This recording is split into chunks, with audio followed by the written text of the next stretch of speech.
Ajude os sussurros do imaginário a crescer. Ama os audiobooks do canal? Que tal apoiar esse projeto e ajudar a trazer ainda mais histórias incríveis para todos? Contribua com qualquer valor via Pix. Escaneie o QR Code na tela e faça parte dessa jornada literária. Seu apoio nos ajuda a produzir mais e melhor. Cada contribuição mantém viva a magia das histórias e fortalece essa comunidade de apaixonados por literatura. Muito obrigado pelo seu apoio. Bem-vindo aos Sussurros do Imaginário. Nosso canal é totalmente dedicado a audiobooks, proporcionando uma experiência imersiva para todos os amantes de boas histórias. Aqui, você pode relaxar e deixar sua imaginação fluir enquanto escuta os melhores títulos literários. Dica especial: para uma experiência ainda mais completa, recomendamos que você acompanhe o audiobook com o livro físico ou o e-book. Dessa forma, você poderá desfrutar tanto da narrativa quanto do texto original, unindo os dois mundos. Pedimos desculpas especialmente aos deficientes visuais por quaisquer falhas que possam ocorrer nos audiobooks, como trechos em outras línguas, pequenos erros de narração ou tradução. Isso acontece porque utilizamos narração sintética para manter a produção dos áudios. Queremos ouvir você. Sugira nos comentários livros que gostaria de ver aqui no canal. Não se esqueça de curtir, comentar e se inscrever para ficar por dentro de todas as novidades. Obrigado por estar conosco e bons sussurros.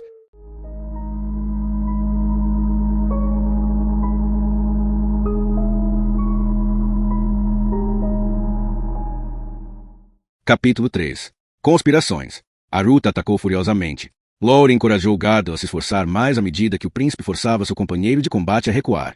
De bom grado, o cantor cedera a honra do primeiro combate a Garda, pois fora parceiro de Aruta em todas as manhãs durante a viagem de Salador até Crondor. Ainda que a prática tivesse avivado a perícia com a espada que cara entorpecida no palácio do rei, estava farto de perder sempre para o príncipe, ágil como um raio. Pelo menos, naquela manhã teria alguém com quem partilhar a derrota. Contudo, o veterano ainda tinha um ou dois truques. De repente, era ele que fazia Aruta recuar. Lowry assobiou quando se deu conta de que o capitão criava no príncipe um sentimento falso de controle. No entanto, após uma troca furiosa de golpes, o príncipe voltou a atacar e Gardan gritou. Alto. Um Gardan risonho recuou. Em toda a minha vida, só 3 homens conseguiram me superar na espada. Vossa Alteza, Fanon, o mestre de armas, o seu pai e agora o senhor. Um trio respeitável, comentou Lowry. Aruta estava prestes a convidar Lowry para um combate quando viu algo pelo canto do olho. Havia uma árvore enorme na lateral do pátio de treino do palácio, que pendia por cima de um muro que separava os terrenos do palácio de Mauella e da cidade mais além. Reparou algo se movendo entre os galhos da árvore. Aruta apontou. Um dos guardas do palácio já se dirigia para a árvore, pois o olhar atento do príncipe lhe chamara a atenção. De repente, alguém saltou dos ramos, caindo em pé com leveza. Aruta, Lowry e Gardan logo levantaram as espadas em riste. O guarda agarrou o jovem. Perceberam que era um garoto e levou-o pelo braço até junto do príncipe. Quando se aproximaram, um lampejo de reconhecimento atravessou o rosto de Aruta. Jimmy? Jimmy executou uma reverência, crispando-se ligeiramente com a dor do ferimento na lateral, no qual ele próprio aplicara curativos desajeitados naquela manhã. Vossa Alteza conhece este rapaz? Disse Garda. Com um aceno de cabeça, Aruta respondeu. Sim, conheço. Pode estar um pouco mais velho e maior, mas conheço este jovem malandro. Trata-se de Jimmy, a mão, uma lenda entre os salteadores e batedores de carteiras da cidade. Foi este menino ladrão que nos ajudou a fugir da cidade. Lowry observou o rapaz e acabou por dar uma gargalhada.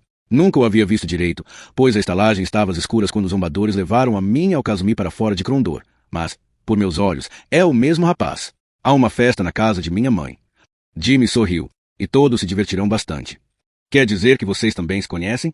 Perguntou Aruta. Disse-lhe uma vez que, quando eu e Casumi trouxemos a carta de paz do imperador Tsurani para o rei Rodrik, encontramos um rapaz que nos guiou da estalagem até o portão da cidade que afastou os guardas enquanto nós escapávamos de Crondor. Foi este o rapaz e nunca mais consegui me lembrar de como se chamava. Aruta embanhou a espada e os demais o imitaram.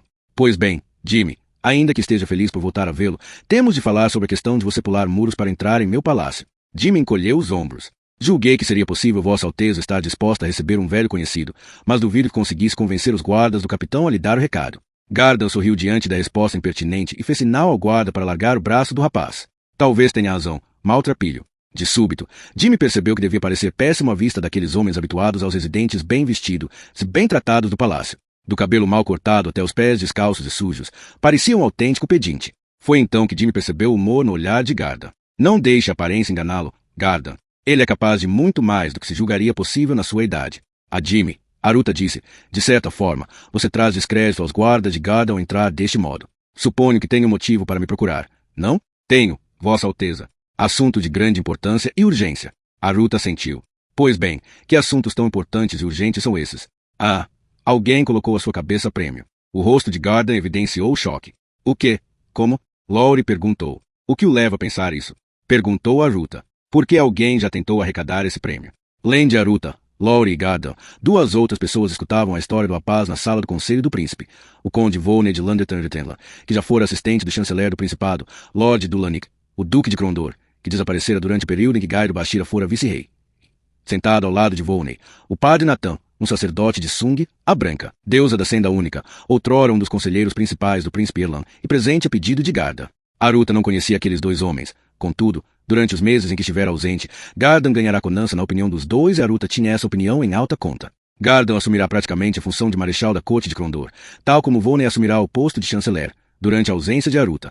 Ambos eram encorpados. No entanto, enquanto Volney parecia nunca ter feito trabalho braçal, sendo simplesmente um homem robusto, Natan parecia um lutador que se deixará engordar. Debaixo daquela aparência dócil, a força ainda aguardava. Nenhum falou até Jimmy ter terminado o relato das duas lutas da noite anterior. Volney examinou o menino ladrão por um momento, olhando para ele sob suas sobrancelhas espessas e cuidadosamente penteadas. Absolutamente assombroso. Nem quero acreditar que exista tal conspiração. Aruta permanecerá sentado com as mãos em forma de triângulo em frente ao rosto, enquanto dobrava impacientemente os dedos. Não seria o primeiro príncipe visado pelo gume de um assassino, Conde Volney. Disse, então, dirigiu-se a Garda. Reforce de imediato as sentinelas, mas de modo discreto e sem explicações.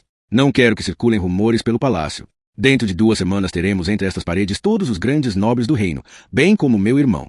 Talvez fosse aconselhável advertir sua majestade, não? Perguntou o conde. Não, respondeu Aruta terminantemente. Leon fará a viagem acompanhado por uma companhia inteira da guarda da Casa Real. Ordene que um destacamento dos lanceiros de Krondor vá ao seu encontro na Cruz de Amalak, mas diga apenas que é uma guarda de honra formal. Se uma centena de soldados não conseguir protegê-lo durante a viagem, ninguém conseguirá. Não, o nosso problema está centrado aqui em Krondor. Não temos alternativa em nossas ações. Não sei se entendo, Vossa Alteza, disse o padre Natan. Lowry revirou os olhos para o céu, enquanto Jimmy sorria ironicamente. Aruta mostrou um sorriso sinistro. Creio que nossos 2 calejados companheiros compreendem perfeitamente as ações a tomar. Virando-se para Jimmy e Lowry, Aruta disse, temos de capturar um falcão noturno. Ruta estava sentado em silêncio, enquanto Volney andava de um lado para outro no salão de banquetes. Lowry, que vivenciara anos de fome suficientes, aprenderá a ingerir alimento sempre que este se encontrava disponível. Comia enquanto o corpulento conde de Landettenla percorria o salão. Depois de ver Volney dar outra volta em frente à mesa, Aruta disse, em tom abatido, meu senhor conde, não pode parar de andar dessa forma. O conde, envolvido em seus pensamentos, parou repentinamente. Fez uma ligeira reverência a Aruta, embora mostrasse uma expressão irritada. Alteza, lamento tê-lo incomodado. O tom mostrava que não lamentava de fato, levando Lowry a sorrir por trás de um pedaço de carne. Mas confiar naquele meliante uma completa idiotice. Aruta regalou os olhos e voltou-os para Lowry, que devolveu ar pasmo, antes de dizer, caro conde, não deveria ser tão circunspecto. Vamos, diga ao príncipe o que está pensando. Vá direto ao assunto. Homem. Volney enrubesceu ao perceber o deslize que cometera. Peço perdão. Eu parecia verdadeiramente envergonhado. Aruta mostrou um sorriso enviesado. Perdão concedido, Volney, ainda que somente pela grosseria. Em silêncio, observou Volney com atenção por um momento, acrescentando então, acredito que a sinceridade é uma lufada de ar fresco. Diga, Vossa Alteza, disse Volney com reza. Tanto quanto sabemos, esse rapaz pode fazer parte de um jogo de astúcia concebido para capturá-lo ou para destruí-lo, como afirma ser intenção de terceiros. Que ações julga que eu deveria tomar? Volney fez uma pausa e balançou a cabeça devagar. Não sei, Vossa Alteza, mas mandar o rapaz obter informações sozinho? Não sei. Lowry, respondeu Aruta, diga ao meu amigo e conselheiro conde que está tudo bem.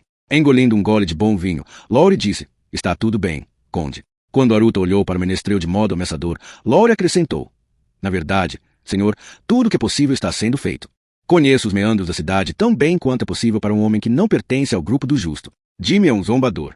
É capaz de descobrir uma pista que nos leve a um falcão noturno, enquanto uma dezena de espiões nada encontraria. Lembre-se, disse Aruta, que conhecia o chefe da polícia secreta de Guy, Joko Hadbur, que era um homem perspicaz, implacável e obstinado na tentativa de recapturar Anita. Os zombadores o enfrentaram. Volney pareceu hesitar um pouco, solicitando a permissão do príncipe para sentar-se. Aruta indicou uma cadeira e, ao sentar-se, o conde disse, talvez tenha razão, cantor. Só que não tenho forma de compreender essa ameaça.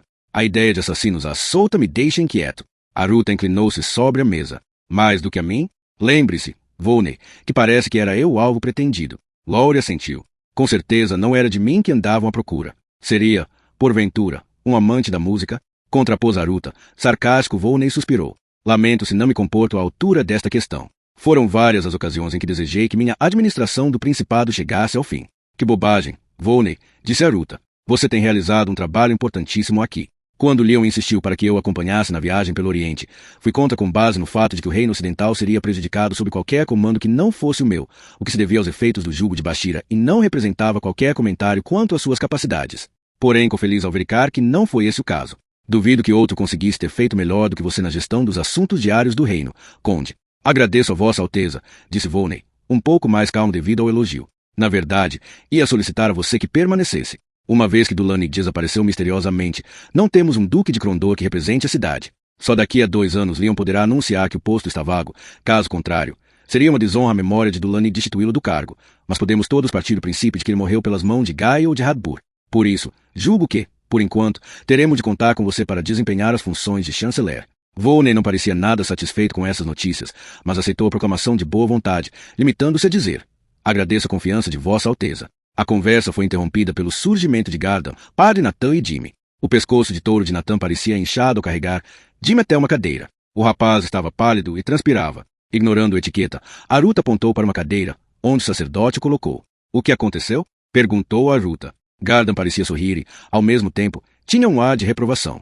Este jovem atrevido tem andado de um lado para outro com um belo corte na lateral do corpo. Ele próprio tratou do curativo e fez uma bela atrapalhada. Já estava enamando, acrescentou Nathan. Por isso fui forçado a limpá-lo e voltar a colocar ataduras. Insisti em tratar do ferimento antes de virmos falar com o senhor, pois o rapaz já estava febril. Não é preciso recorrer à magia para evitar que uma ferida comece a gangrenar, mas todos os rapazes da rua se julgam cirurgiões. Por isso, as feridas ficam inamadas. Olhou para Jimmy. Está um pouco pálido por ter sido perfurado, mas daqui a umas horas já estará bem, desde que não volte a abrir a ferida, acrescentou, dirigindo-se de modo categórico a Jimmy. Jimmy pareceu envergonhado. Lamento ter dado trabalho, padre, mas em outras circunstâncias teria ido tratar da ferida. Aruta olhou para o menino ladrão. O que descobriu? Esta tarefa de apanhar assassinos pode se revelar mais complicada do que pensamos, Alteza. Há uma forma de estabelecer contato, mas está sempre mudando e é vaga. Aruta fez um aceno com a cabeça para que prosseguisse. Foram informações quase arrancadas a ferro das pessoas da rua, mas é isso que consegui recolher.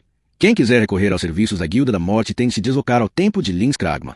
Nathan fez um gesto de proteção ao ouvir a referência à deusa da morte.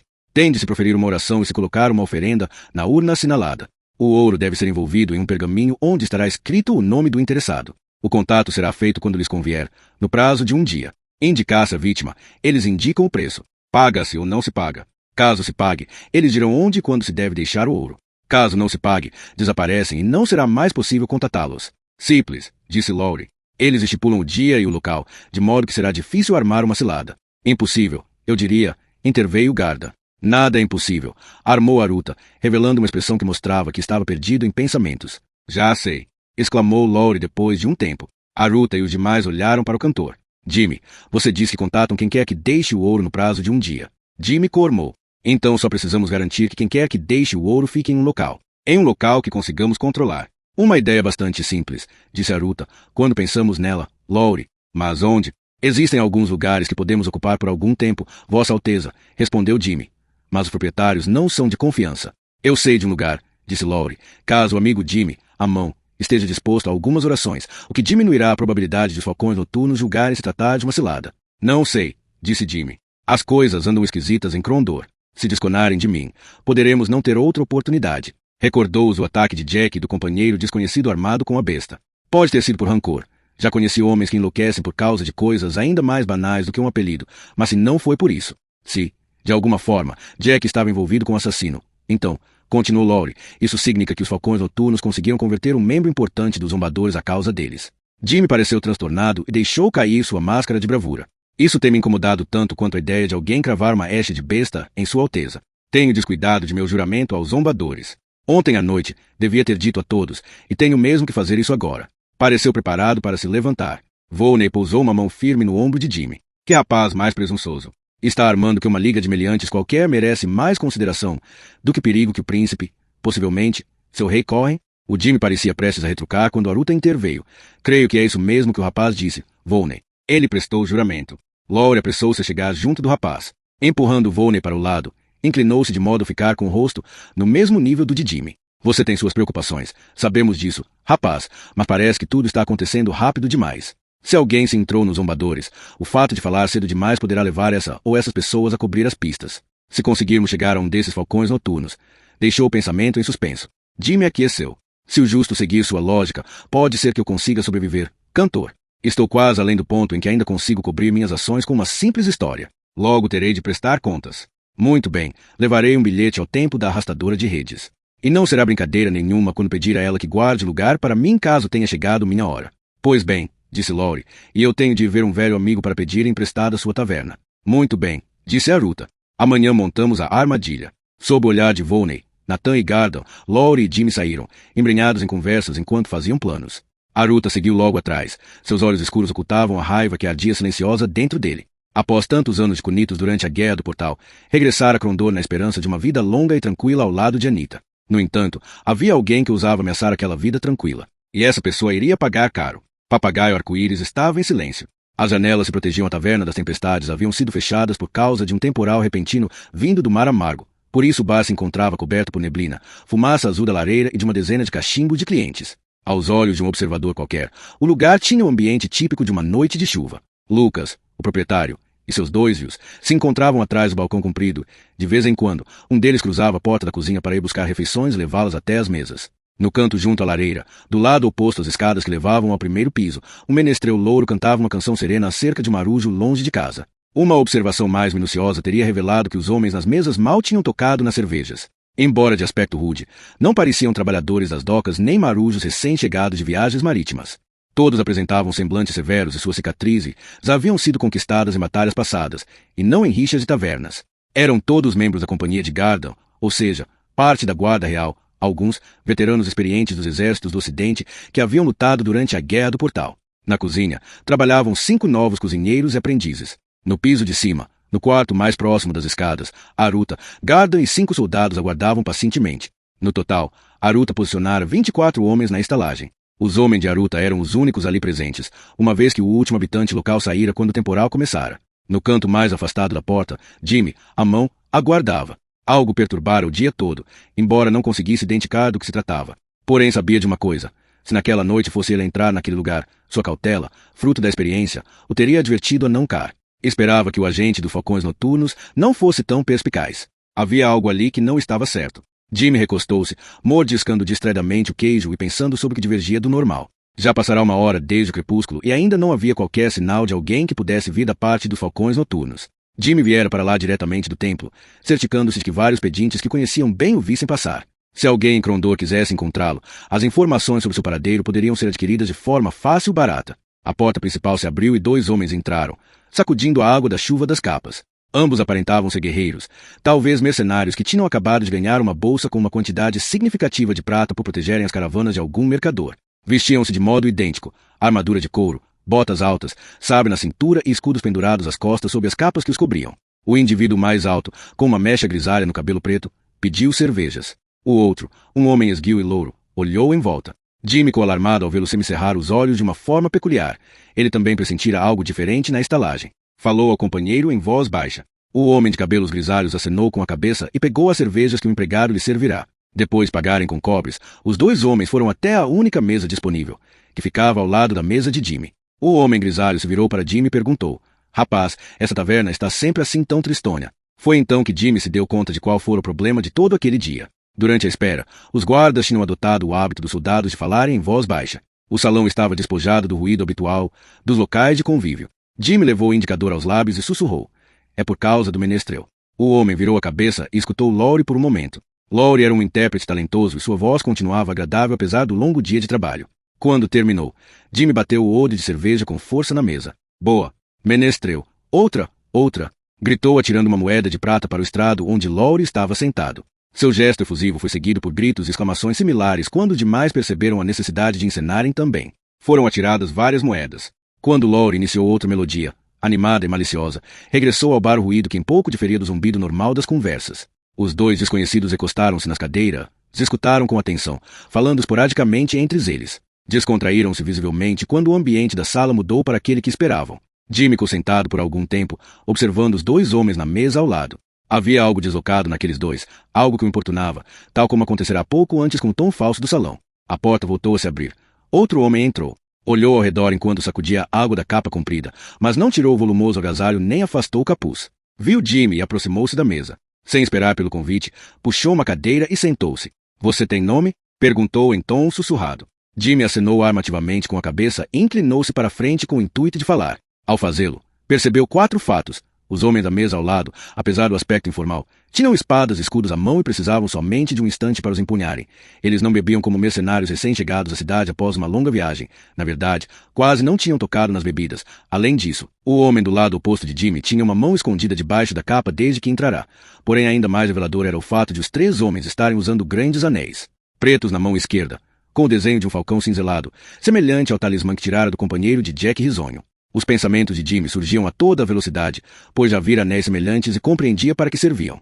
Improvisando, Jimmy tirou um pergaminho da bota. Colocou-o na mesa, o mais à direita do homem que conseguiu, levando-o a se esticar desajeitadamente para alcançá-lo enquanto ainda mantinha a mão direita escondida. Quando a mão do homem tocou no pergaminho, Jimmy tirou seu punhal e investiu, prendendo a mão do sujeito na mesa. O homem não esboçou reação imediata diante daquele súbito ataque, mas logo sua outra mão saiu debaixo da capa, já segurando uma adaga. Ele golpeou Jimmy, que tombou para trás. No mesmo instante, o homem, sentindo a dor, gritou de agonia. Jimmy, ao bater no chão, bradou: falcões noturnos. A sala explodiu em frenesi. Os Will de Lucas, ambos veteranos dos exércitos do Ocidente, saltaram por cima do balcão, pousando em cima dos espadachins da mesa ao lado de Jimmy quando tentavam se levantar. Jimmy caiu de costas na cadeira tombada e tentou endireitar-se com dificuldade. De onde estava, conseguiu ver os Will do taverneiro engaunhados com o homem grisalho. O outro falso mercenário tinha a mão esquerda junto ao rosto e o anel nos lábios. Anéis com veneno. Jimmy bradou. Eles têm anéis com veneno. Outros guardas já se atracavam com o homem do capuz,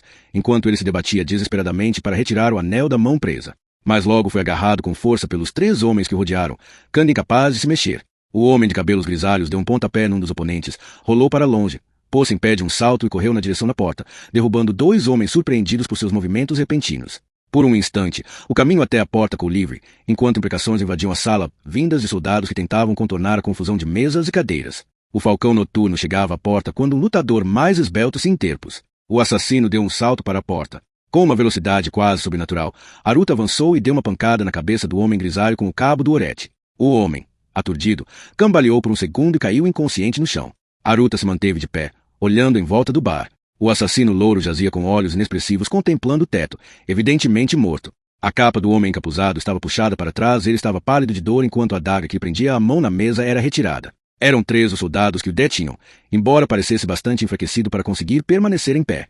Quando soltaram a adaga da mesa com um puxão, deu um grito e desmaiou. Jimmy contornou com cuidado o homem morto e chegou até a Aruta. Olhou para Gardan, que estava retirando o outro anel preto do homem que caíra ao chão, antes de sorrir para o príncipe. Erguendo a mão, contou 2G com os dedos. O príncipe, ainda corado pela luta, sorriu e assentiu.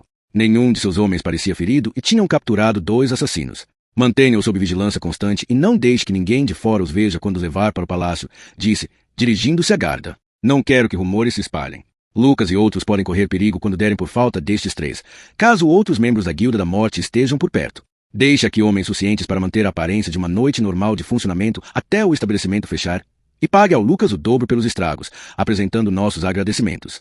Aruta ainda falava e a companhia de Gardan já ajeitava a taverna, retirando a mesa partida e distribuindo as demais para que não se desse pela falta de homens. Leve estes 2 para os quartos que escolhi e depressa. Daremos início aos interrogatórios ainda esta noite. O Ardas bloqueavam a porta que levava a uma ala remota do palácio. Os quartos dessa ala eram usados ocasionalmente por hóspedes de menor importância. Tratava-se de uma construção recente, cujo acesso se fazia pelos edifícios principais do palácio através de um único e curto corredor e de uma única porta que dava para a rua. A porta da rua estava trancada por dentro e guarnecida do lado de fora por 2 guardas, que tinham ordens para que ninguém, fosse quem fosse, entrasse ou saísse por ali. Naquela ala, todos os quartos que davam para a rua apresentavam medidas de segurança. No centro do maior quarto, Aruta examinava seus 2 prisioneiros. Estavam ambos atados com cordas grossas a fortes camas de madeira. Aruta não queria correr o risco de que tentassem se suicidar. Padre Natan supervisionava seus acólitos, que tratavam os ferimentos dos 2 assassinos. De súbito, um dos acólitos afastou-se da cama onde estava o homem grisalho.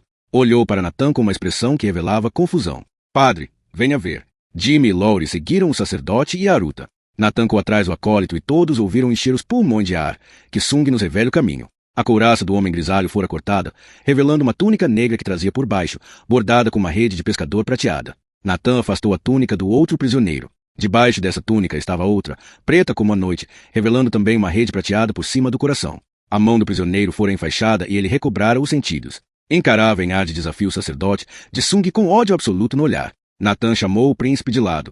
Estes homens envergam a marca de Lins Kragma sob a forma da arrastadora de redes, aquela que no final chama todos para ela. Aruta concordou. Faz sentido. Sabemos que os falcões noturnos são contatados pelo templo. Mesmo que a hierarquia do templo desconheça esse assunto, alguém lá dentro deve estar ligado aos falcões. Venha, Natan, temo de questionar este outro. Regressaram à cama onde estava deitado o homem agora consciente. Olhando para ele de cima, Aruta questionou. Quem ofereceu uma recompensa pela minha morte? Natan foi chamado a dar assistência ao homem inconsciente. Quem é você? Perguntou o príncipe ao outro homem. Responda agora, ou a dor que tem suportado será somente uma amostra daquilo que o espera. Aruta não apreciava a perspectiva de tortura. Contudo, não iria poupar meios para descobrir quem era responsável pelo ataque à sua pessoa. A pergunta e a ameaça receberam silêncio como resposta. Pouco depois, Natan regressou para junto de Aruta. O outro morreu, disse em voz baixa. Temo de avançar cautelosamente com este. O golpe na cabeça que Vossa Alteza desferiu não foi a causa de sua morte. Devem ter forma de ordenar ao corpo que não combata a morte, antes que a receba de bom grado. Disse que até um homem destemido pode levar seu corpo à morte, se lhe derem tempo para isso. Aruta reparou nas gotas de transpiração que se formavam na testa do homem ferido enquanto Natan o examinava. Com a preocupação evidente no rosto, o sacerdote disse, está febril e a febre está aumentando depressa. Tenho de tratar dele antes que possa contar o que quer que seja. O sacerdote depressa pegou uma poção, forçando um pouco do líquido pela garganta do homem enquanto os soldados lhe abriam a boca. Em seguida, o sacerdote começou a entoar sua magia religiosa. O homem na cama começou a se contorcer descontroladamente, com o rosto se tornando uma máscara deformada de concentração. Os tendões ficaram salientes em seus braços, o pescoço era uma massa de cordões, enquanto se debatia contra as cordas que prendiam. De repente, deixou escapar uma gargalhada gutural e caiu para trás de olhos cerrados. Natan examinou o homem. Perdeu os sentidos, Vossa Alteza. O sacerdote acrescentou. Consegui retardar o aumento da febre, mas não creio ser capaz de detê-la. Alguma magia está em curso. Ele está partindo, e diante de nossos olhos. Demorará até conseguirmos contrariar a magia que foi desencadeada no homem. Se é que disponho desse tempo. A voz de Natan denunciava dúvida. E se minhas capacidades estiverem à altura da tarefa? Aruta virou-se para Garda. Capitão, leve 10 de seus homens de Conança e vá diretamente ao templo de Lins Kragma. Informe a suma sacerdotisa que exige sua presença imediatamente. Se for preciso, recorra à força para trazê-la, mas traga a Garda bateu continência, mas seus olhos revelaram um brilho vacilante. Lowry e Jimmy sabiam que não lhe agradava a ideia de desaar a sacerdotisa dentro de sua própria casa. Ainda assim, o dedicado capitão virou-se e obedeceu ao seu príncipe sem um único comentário. Aruta virou-se para o homem ferido, que jazia em um tormento febril. Vossa Alteza, disse Natan.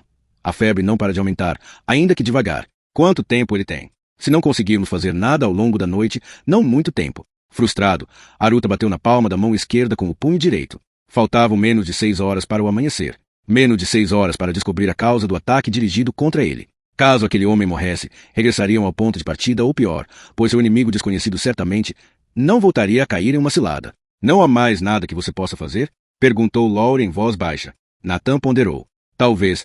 Afastou-se do homem enfermo e fez sinal para que os acólitos se afastassem da cama. Com um gesto, indicou a um deles que lhe trouxesse um livro enorme de feitiços sacerdotais. Natan instruiu os acólitos, que depressa obedeceram às suas ordens, pois conheciam o ritual e a função que iriam desempenhar. A giz, foi desenhado um pentagrama no chão e, dentro das linhas, muitos símbolos rúnicos. A cama ficou no centro. Quando terminaram, todos os que se encontravam no quarto estavam cercados pelas marcas a giz no chão.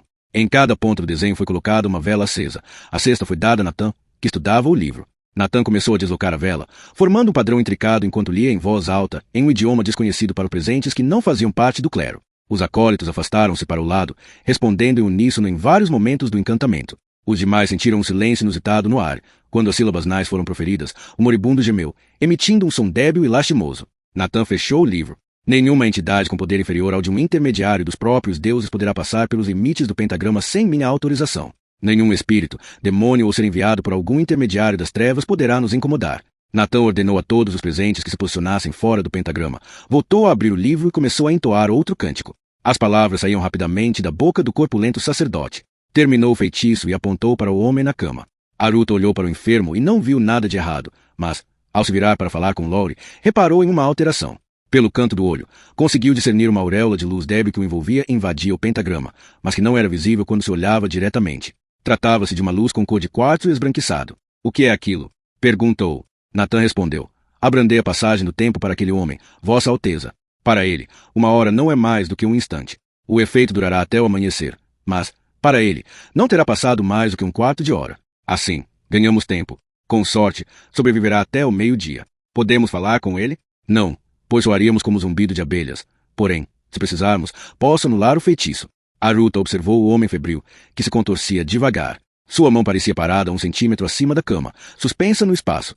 Assim sendo, disse Aruta, impaciente, temos de esperar que a suma sacerdotisa de Linskragma nos dê o prazer de sua visita. A espera não foi demorada, nem havia grande prazer patente nos modos da suma sacerdotisa. Lá fora, ouviu-se um alvoroço e Aruta correu para a porta. Encontrou Gardon à espera com uma mulher de vestes negras. Seu rosto estava escondido atrás de um leve véu preto, mas ela inclinou a cabeça na direção do príncipe. Surgiu abruptamente um dedo apontado a Aruta e ouviu-se uma voz grave, feminina e extremamente agradável. Por que ordenou que eu aqui viesse, príncipe de Krondor? Aruta ignorou a pergunta, mas fez um gesto abrangendo a cena à sua frente. Atrás de Gardon, encontravam-se 4 guardas reais, de lanças encostadas ao peito, barrando o caminho de um grupo de guardas do Templo de Olhar Determinado, que vestiam os tabardos pretos e prateados de Linskragma. O que está acontecendo, capitão? A senhora pretende que seus guardas acompanhem e eu não permiti, Gardon explicou. Num tom de fúria glacial, a sacerdotisa afirmou. Vim, como solicitado, embora nunca o clero tenha reconhecido qualquer autoridade secular. Porém não virei como prisioneira, nem mesmo por você, príncipe de Krondor.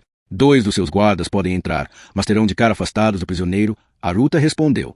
A senhora irá cooperar em entrar imediatamente. O tom de Aruta não deixou dúvidas quanto ao seu estado de espírito. A suma sacerdotisa podia ser líder de uma poderosa seita, mas, perante ela, encontrava-se soberano absoluto do reino, na ausência do rei, um homem que não toleraria interferências em um assunto de vital importância como aquele. A sacerdotisa fez um aceno com a cabeça aos 2 guardas que se encontravam à frente, entrando em seguida. A porta se fechou atrás deles e Gardon levou os 2 guardas para um lado. Lá fora, os guardas do palácio vigiavam atentamente os demais guardas do templo e o sabre de curva acentuada que traziam na cintura. O padre Natan cumprimentou a suma sacerdotisa com uma reverência formal e rígida, pois as 2 ordens não morriam de amores uma pela outra. A suma sacerdotisa optou por ignorar a presença do sacerdote. O primeiro comentário que fez a reparar no pentagrama desenhado no chão foi: receiam a intervenção do além? O tom mostrou-se repentinamente analítico e uniforme. Foi Natan quem respondeu. Senhora, não temos grandes certezas, mas de fato, pretendemos evitar complicações seja de que origem for, físicas ou espirituais. Ela não demonstrou tê-lo ouvido, mas se aproximou o máximo que pôde dos 2 homens, o falecido e o ferido. Vendo as túnicas negras, vacilou ao dar um passo e virou-se para Aruta. Através do véu, o príncipe quase sentia o olhar malévolo posto sobre ele. Estes homens pertencem à minha ordem. Como acabaram deitados aqui? O rosto de Aruta era uma máscara de raiva controlada. Senhora, foi para responder a essa pergunta que exigi sua presença. Conhece esses 2? Ela examinou seus rostos. Não conheço, disse, indicando o homem grisalho morto. O outro é sacerdote no meu templo. Chama-se Morgan, recém-chegado de nosso templo de Yabon. Manteve-se calada enquanto ponderava. Porta a marca de um irmão da Ordem da Rede Prateada. Virou a cabeça, olhando uma vez mais para Aruta. É o braço armado da nossa fé, supervisionado pelo grão-mestre de Hilano, que responde somente à nossa matriarca no que respeita às práticas de sua ordem. Voltou a fazer uma pausa. Mesmo assim, nem sempre. Antes que alguém tivesse oportunidade de comentar, prosseguiu. O que não entendo é como um dos sacerdotes de meu templo porta a marca deles.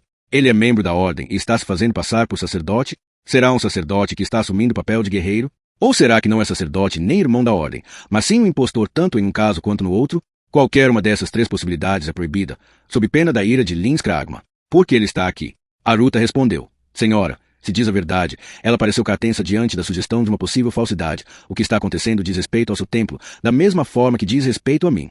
Jimmy, diga o que sabe sobre falcões noturnos. Jimmy, notoriamente incomodado sob a avaliação da suma sacerdotisa da deusa da morte, falou depressa, abdicando de seus habituais oreados.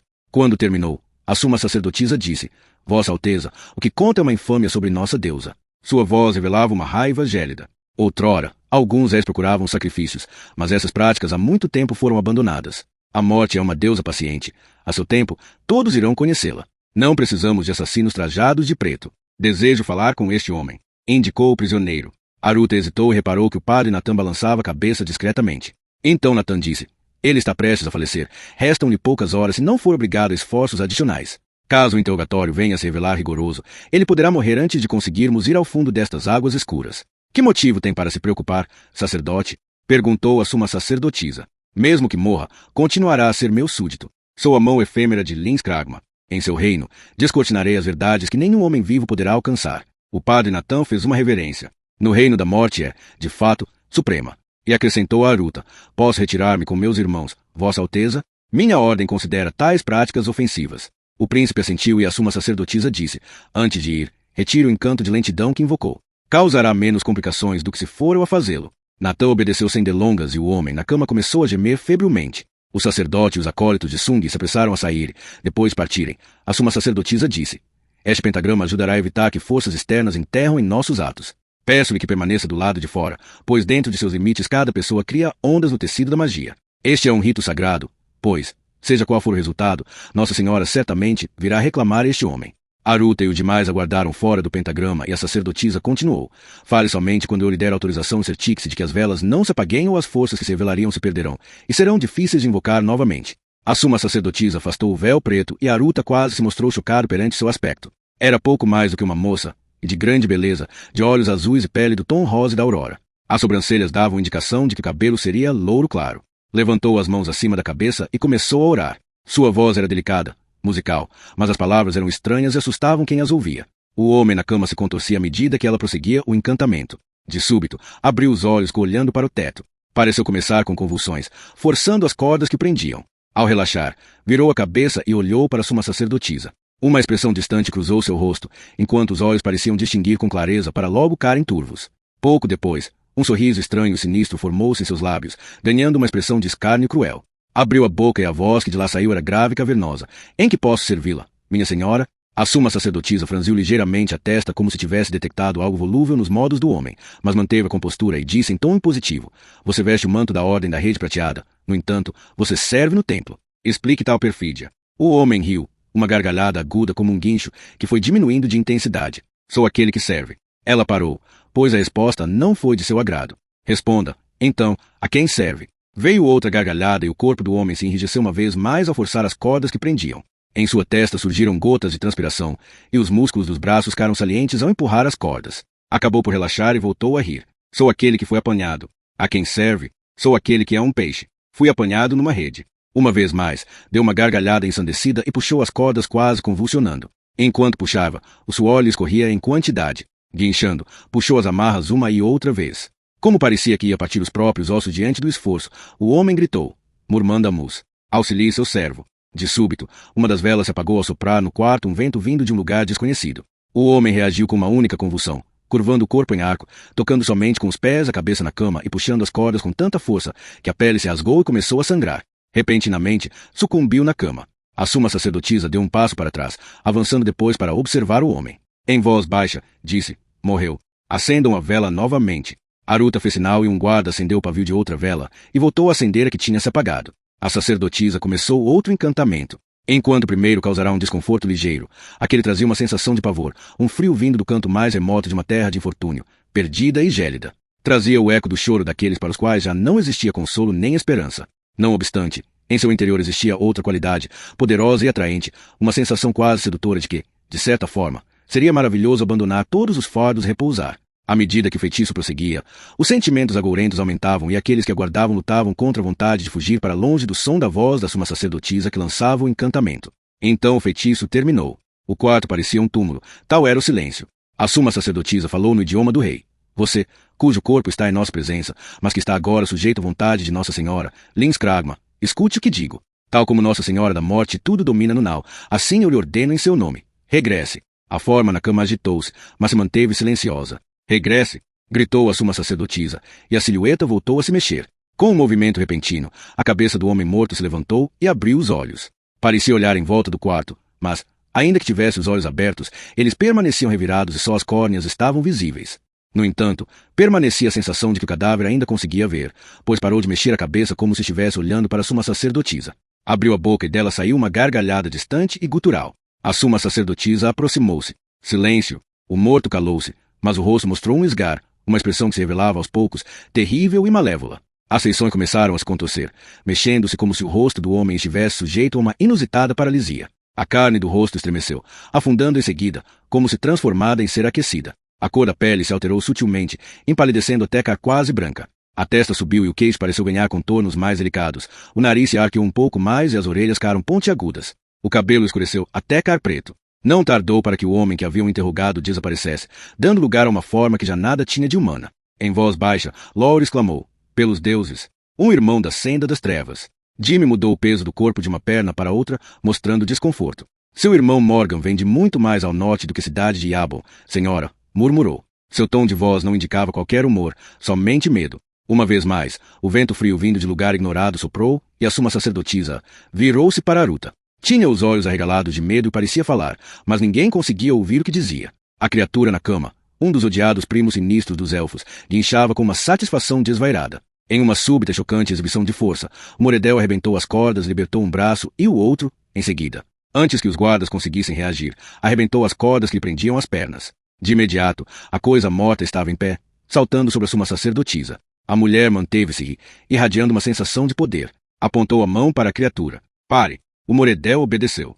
Pelo poder que me foi conferido pela minha senhora, exijo obediência de você que foi invocado. É em seu domínio que agora você existe, encontrando-se sujeito às suas leis e sacerdotes. Pelo poder que me foi concedido, ordeno que recue. O Moredel vacilou, mas logo, com uma rapidez impressionante, esticou-se e agarrou a suma sacerdotisa pelo pescoço. Com aquela voz distante e gutural, gritou: Não incomode meu servo, senhora. Se ama tanto sua senhora, vá então ao seu encontro. A suma sacerdotisa agarrou o pulso dele e um fogo azul surgiu ao longo do braço da criatura. Com um uivo de dor, ele a levantou como se não pesasse nada e a atirou contra a parede perto de Aruta, onde ela bateu e deslizou até o chão. Ninguém se mexeu. A transformação daquela criatura e o ataque inesperado à suma sacerdotisa deixou todos atonitos. Os guardas do templo ficaram paralisados diante da visão da sua sacerdotisa, vencida por um poder sombrio e sobrenatural.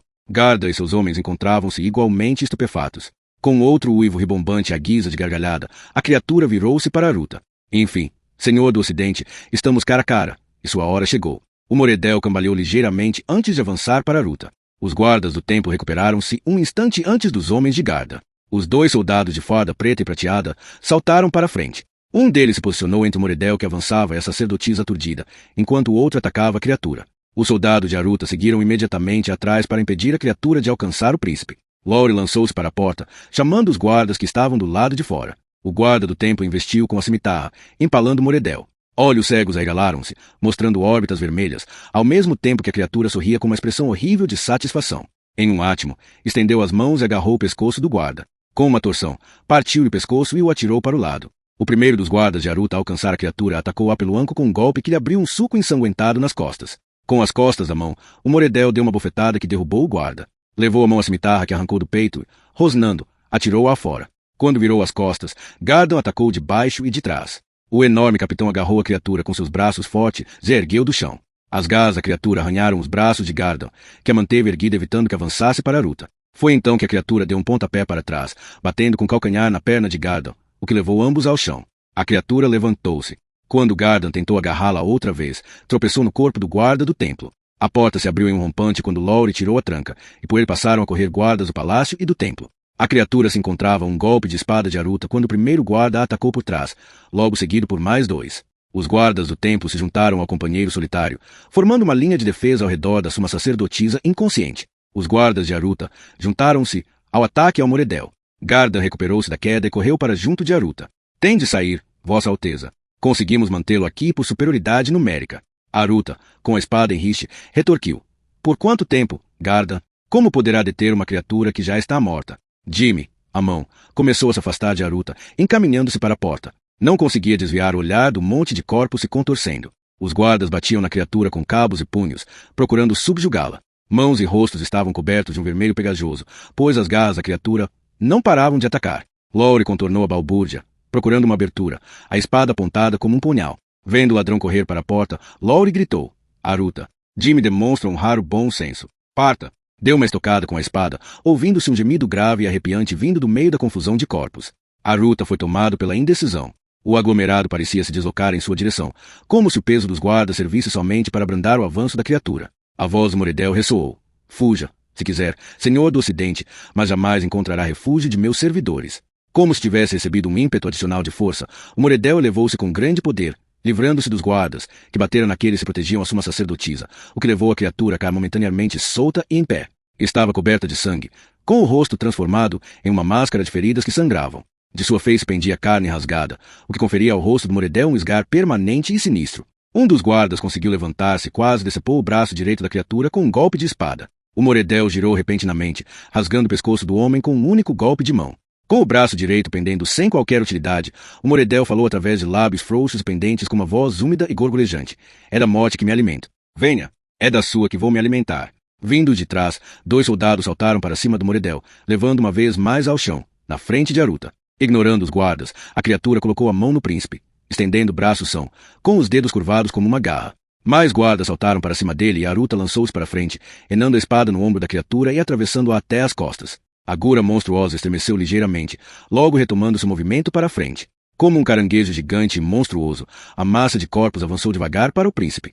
Os esforços dos guardas ganharam novo ímpeto, como se fossem capazes de proteger Aruta, desfazendo a criatura.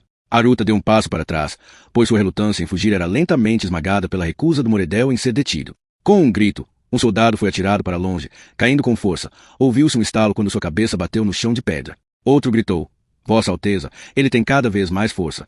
Um terceiro guinchou quando a criatura desvairada lhe arrancou um olho. Com um esforço titânico, ela desembaraçou-se dos soldados restantes e ergueu-se. Não restava ninguém entre Moredel e Aruta. Lowry puxou a manga de Aruta, levando o príncipe devagar para a porta. Caminhavam de lado, nunca tirando os olhos da criatura repugnante que cambaleava. Seus olhos cegos seguiam os 2 homens, mirando-os, com seu crânio transgurado em uma máscara vermelha e mole desprovida de feições reconhecíveis. Um dos guardas da suma sacerdotisa atacou a criatura por trás. Sem olhar, o Moredel lançou a mão direita para trás, esmagando a cabeça do homem com um único golpe. Ele recuperou a mobilidade do braço direito. Gritou Lowry: Está se curando sozinho. A criatura os alcançou de um salto. De repente, Aruta sentiu que caía. Então alguém o empurrou para o lado. Entre imagens indistintas, Aruta viu Lowry desviar-se de um golpe que teria arrancado a cabeça de Aruta. Rolou para longe, pondo-se em pé ao lado de Jimmy, a mão. Fora o rapaz quem o empurrara. Atrás de Jimmy, viu o padre Nathan. O sacerdote de pescoço largo aproximou-se do monstro, com a mão esquerda levantada e a palma da mão virada para a frente. Parecia que a criatura pressentira a aproximação do sacerdote, pois desviou a atenção de Aruta e girou para encarar Nathan. O centro da mão de Nathan começou a brilhar, passando depois a refugir com uma intensa luz branca que lançava um raio visível sobre o Moredel, que cara petrificado. De seus lábios esgarçados, surgiu um gemido baixo. Foi então que Nathan começou a entoar um cântico. Depois de um guincho estridente, o Moredel pareceu aterrorizado. Cobriu os olhos cegos do brilho ofuscante da luz mística de Nathan. Era possível perceber sua voz, quase inaudível e gorgolejante. Arde, arde. O clérigo atacado deu um passo à frente, forçando a criatura a recuar arrastando os pés. A coisa não tinha nada de humano. Sangue espesso, quase coagulado, escorria de sua centena de ferimentos. Grandes pedaços de carne e de roupa pendiam daquela criatura, que se agachou ainda mais, gritando: Estou ardendo. Um vento frio soprou no quarto e a criatura guinchou tão alto que seria capaz de atemorizar os mais experientes soldados preparados para a batalha. Os guardas olharam em volta furiosamente, procurando a origem de um indenível horror que se sentia por todo lado. De repente, a criatura ergueu-se, como se tivesse recebido novo ímpeto. Lançou a mão direita, agarrando a origem da luz abrasadora, a mão esquerda de Nathan. Entrelaçaram-se dedos com dedos semelhantes a garras, e com um ruído cauterizante, a mão da criatura começou a fumegar. O Moredel levou a mão esquerda para trás com o intuito de golpear o sacerdote, porém, ao se preparar para atacar, Nathan gritou uma palavra que os restantes desconheciam, e a criatura vacilou e gemeu. A voz de Nathan ressoou, enchendo o quarto com os sons de uma prece mística e de magia sagrada. A criatura ficou imóvel por um segundo e logo começou a estremecer. Nathan reforçou a urgência do encantamento e a criatura cambaleou como se tivessem desferido um golpe violento. Começou a pegar fogo. O sacerdote invocou o poder de sua deusa, Sung, a branca, a divindade da pureza, com uma voz enrouquecida e cansada. Como se vindo de uma grande distância, um gemido bastante audível escapou da boca do Moredel, que voltou a estremecer.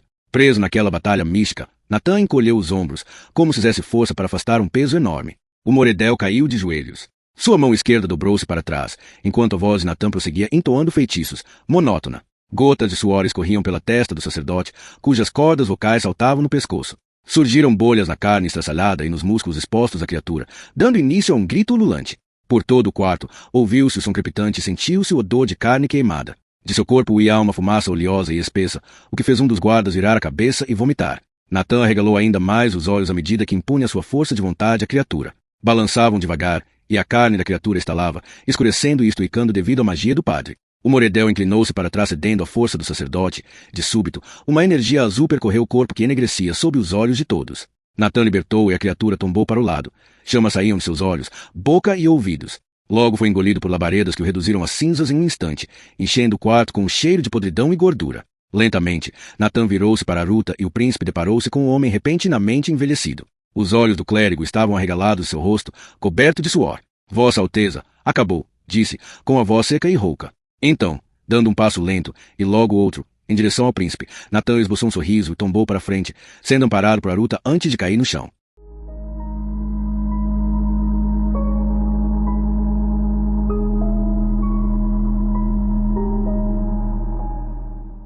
Capítulo 4.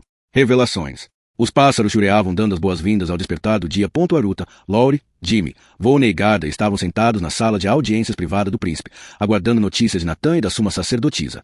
Os guardas do templo tinham levado a sacerdotisa para um quarto de hóspede, ficaram de vigia enquanto ela era tratada por curandeiras que vieram do templo. Ficaram toda a noite ao lado dela, enquanto membros da ordem de Natan tratavam do sacerdote em seus aposentos. Todos os presentes estavam sem palavras devido aos horrores daquela noite, e era notória a relutância geral em falar do que se passará. Lowry foi primeiro a sair daquele estado de torpor, levantando-se da cadeira e dirigindo-se a uma janela. Os olhos de Aruta seguiram o movimento de Lowry, ainda que sua mente continuasse a se digladiar com uma dezena de perguntas sem resposta. Quem ou o que queria sua morte? Por quê? Acima de sua própria segurança, preocupava-se com a ameaça que poderia representar tudo aquilo para Leon, Carline e todos os outros que estavam prestes a chegar. Sobretudo, pergunta a Vase, será que Anita corria perigo? Ao longo das últimas horas, Aruta considerou uma dúzia de vezes adiar o casamento.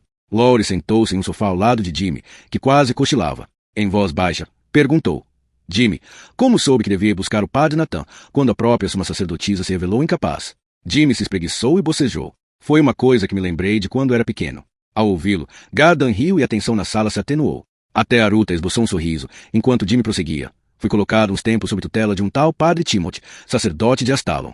De vez em quando, isso é permitido a um ou outro rapaz. Significa que os zombadores depositam grandes esperanças nele, explicou com orgulho. Fiquei com o padre para aprender as letras e os números. No entanto, durante esse tempo fui aprendendo muitas outras coisas. Lembro-me de um certo discurso sobre a natureza dos deuses que o padre Timothy fez certa vez, embora eu quase tenha dormido. De acordo com essa sumidade, existem forças antagonistas, forças positivas, negativas que muitas vezes são designadas como o bem e o mal. O bem não anula o bem, tal como o mal não anula o mal. Para contrariar uma força do mal, é preciso uma força do bem.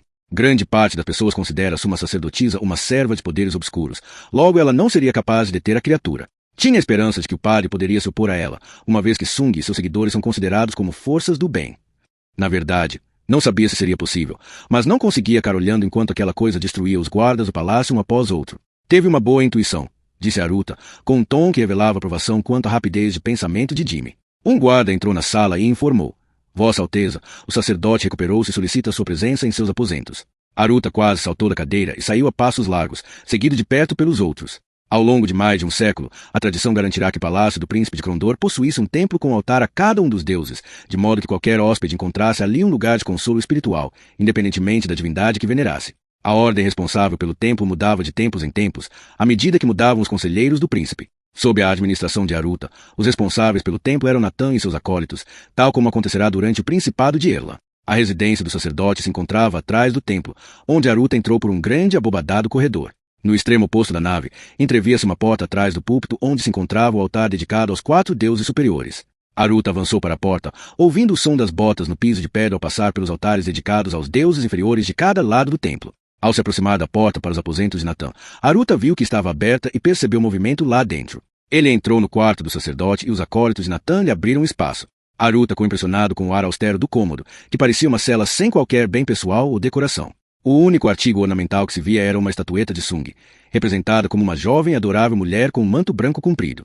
Esta cava em uma mesinha de cabeceira ao lado da cama de Natan. O sacerdote parecia fatigado e debilitado, mas estava desperto, encostado em almofadas. Um ajudante rondava por perto, preparado para atender às mínimas necessidades de Natan. O cirurgião real esperava ao lado da cama. Fez uma reverência e disse, não há qualquer problema físico, Vossa Alteza, exceto a exaustão. Peço que seja breve. Aruta assentiu e o cirurgião retirou-se, seguido pelos ajudantes. Ao mesmo tempo, Aruta fez sinal a Gardan e ao demais para que não entrassem e se aproximou do sacerdote. Como se sente? Sobreviverei, Vossa Alteza, respondeu Natan com voz débil. Aruta olhou de relance para a porta e viu a expressão alarmada no rosto de Gardan. Formava a impressão de Aruta de que a aprovação de Natan deixará marcas. Com delicadeza, Aruta disse, mais do que sobreviver, Natan, em breve voltará a ser o que era. Suportei um horror a que nenhum homem devia ser sujeito, em tempo algum, Vossa Alteza. Para que possa entender, tenho de partilhar uma condência com o senhor. Acenou a cabeça para a porta. Seu ajudante fechou a porta e regressou à cabeceira de Natan, que disse, o que vou contar é algo que normalmente não sai das paredes do templo, Alteza. É grande a responsabilidade que assumo, mas julgo que é crucial que saiba. Aruta inclinou-se para ouvir melhor as palavras débeis do sacerdote exausto, que continuou.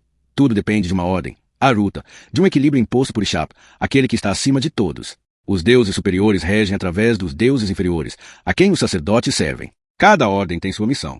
Pode até parecer que uma ordem é antagonista de outra, mas a verdade superior revela que todas as ordens possuem um lugar na organização do mundo. Mesmo aqueles que pertencem aos templos das hierarquias inferiores ignoram essa ordem superior. Essa é a razão para os conflitos ocasionais que surgem entre templos. O meu desconforto perante os rituais da suma sacerdotisa ontem à noite foi em benefício dos meus acólitos, mas também teve a ver com uma verdadeira aversão.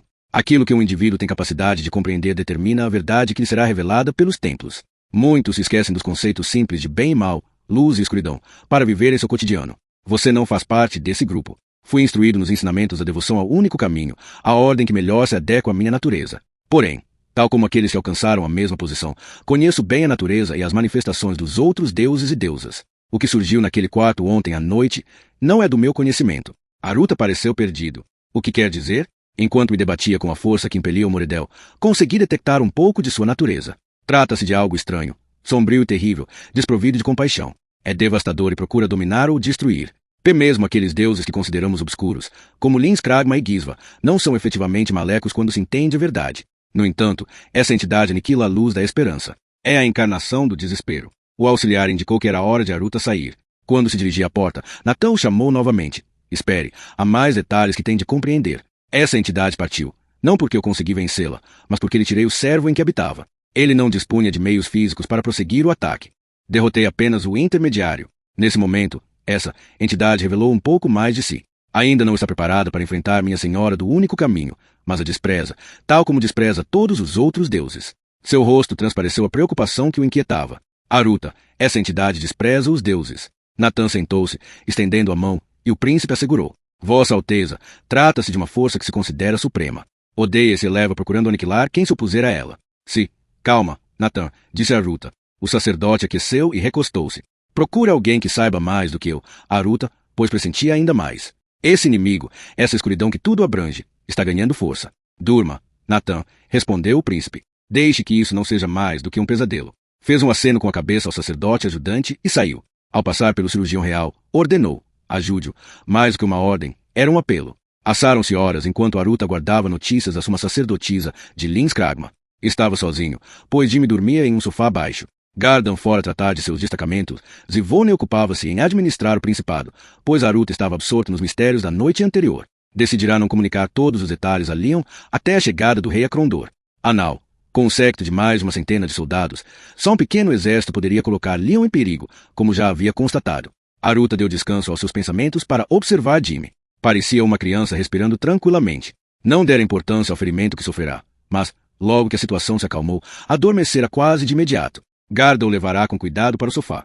Aruta balançou ligeiramente a cabeça. O adolescente era um mero ladrão, um parasita da sociedade que não trabalhará um único dia honesto em sua jovem vida. Não tinha mais 14 ou 15 anos, era fanfarrão, mentiroso e ladrão. No entanto, apesar de tudo, não deixava de ser um amigo.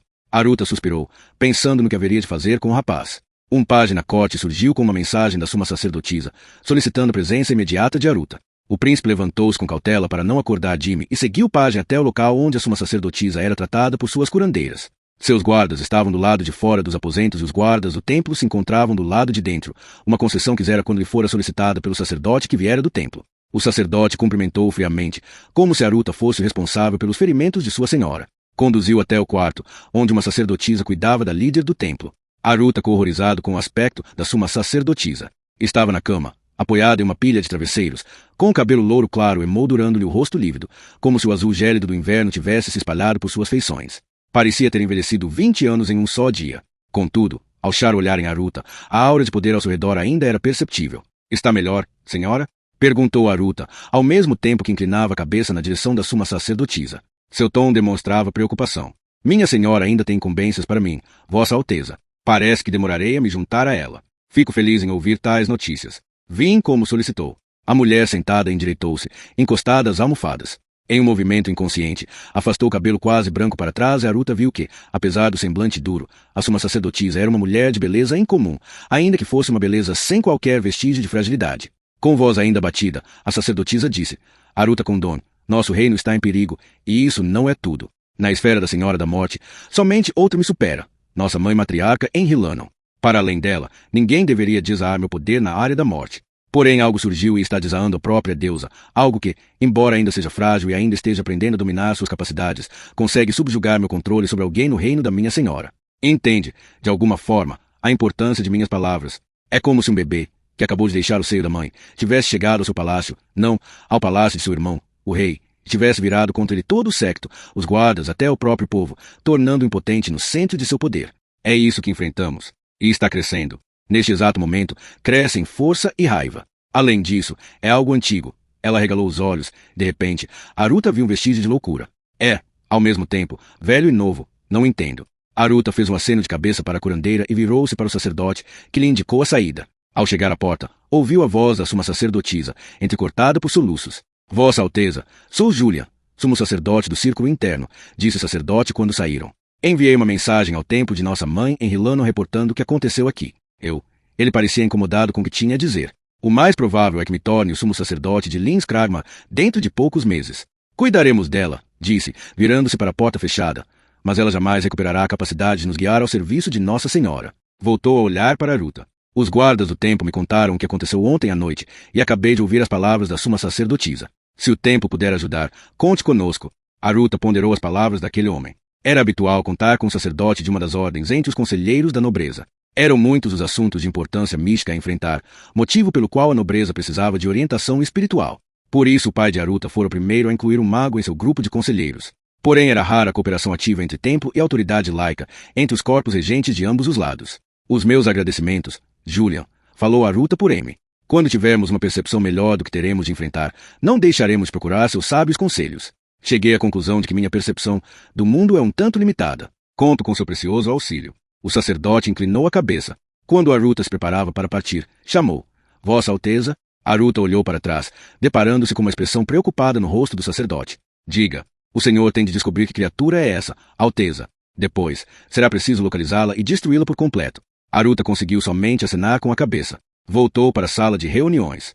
Entrou e sentou-se com cuidado para não acordar Jimmy, que ainda dormia no sofá. Aruta reparou que tinham colocado na mesa um prato com frutas e queijo e um jarro com vinho fresco. Dando-se conta de que não comera nada o dia todo, serviu-se um copo de vinho e cortou uma fatia de queijo, voltando a sentar-se em seguida. Apoiou as botas na mesa e recostou-se, deixando a mente vagar. O cansaço de 2 noites mal dormidas tomou conta dele, mas a mente estava de tal forma envolvida nos acontecimentos dos 2 últimos dias que ele não conseguia sequer pensar em dormir.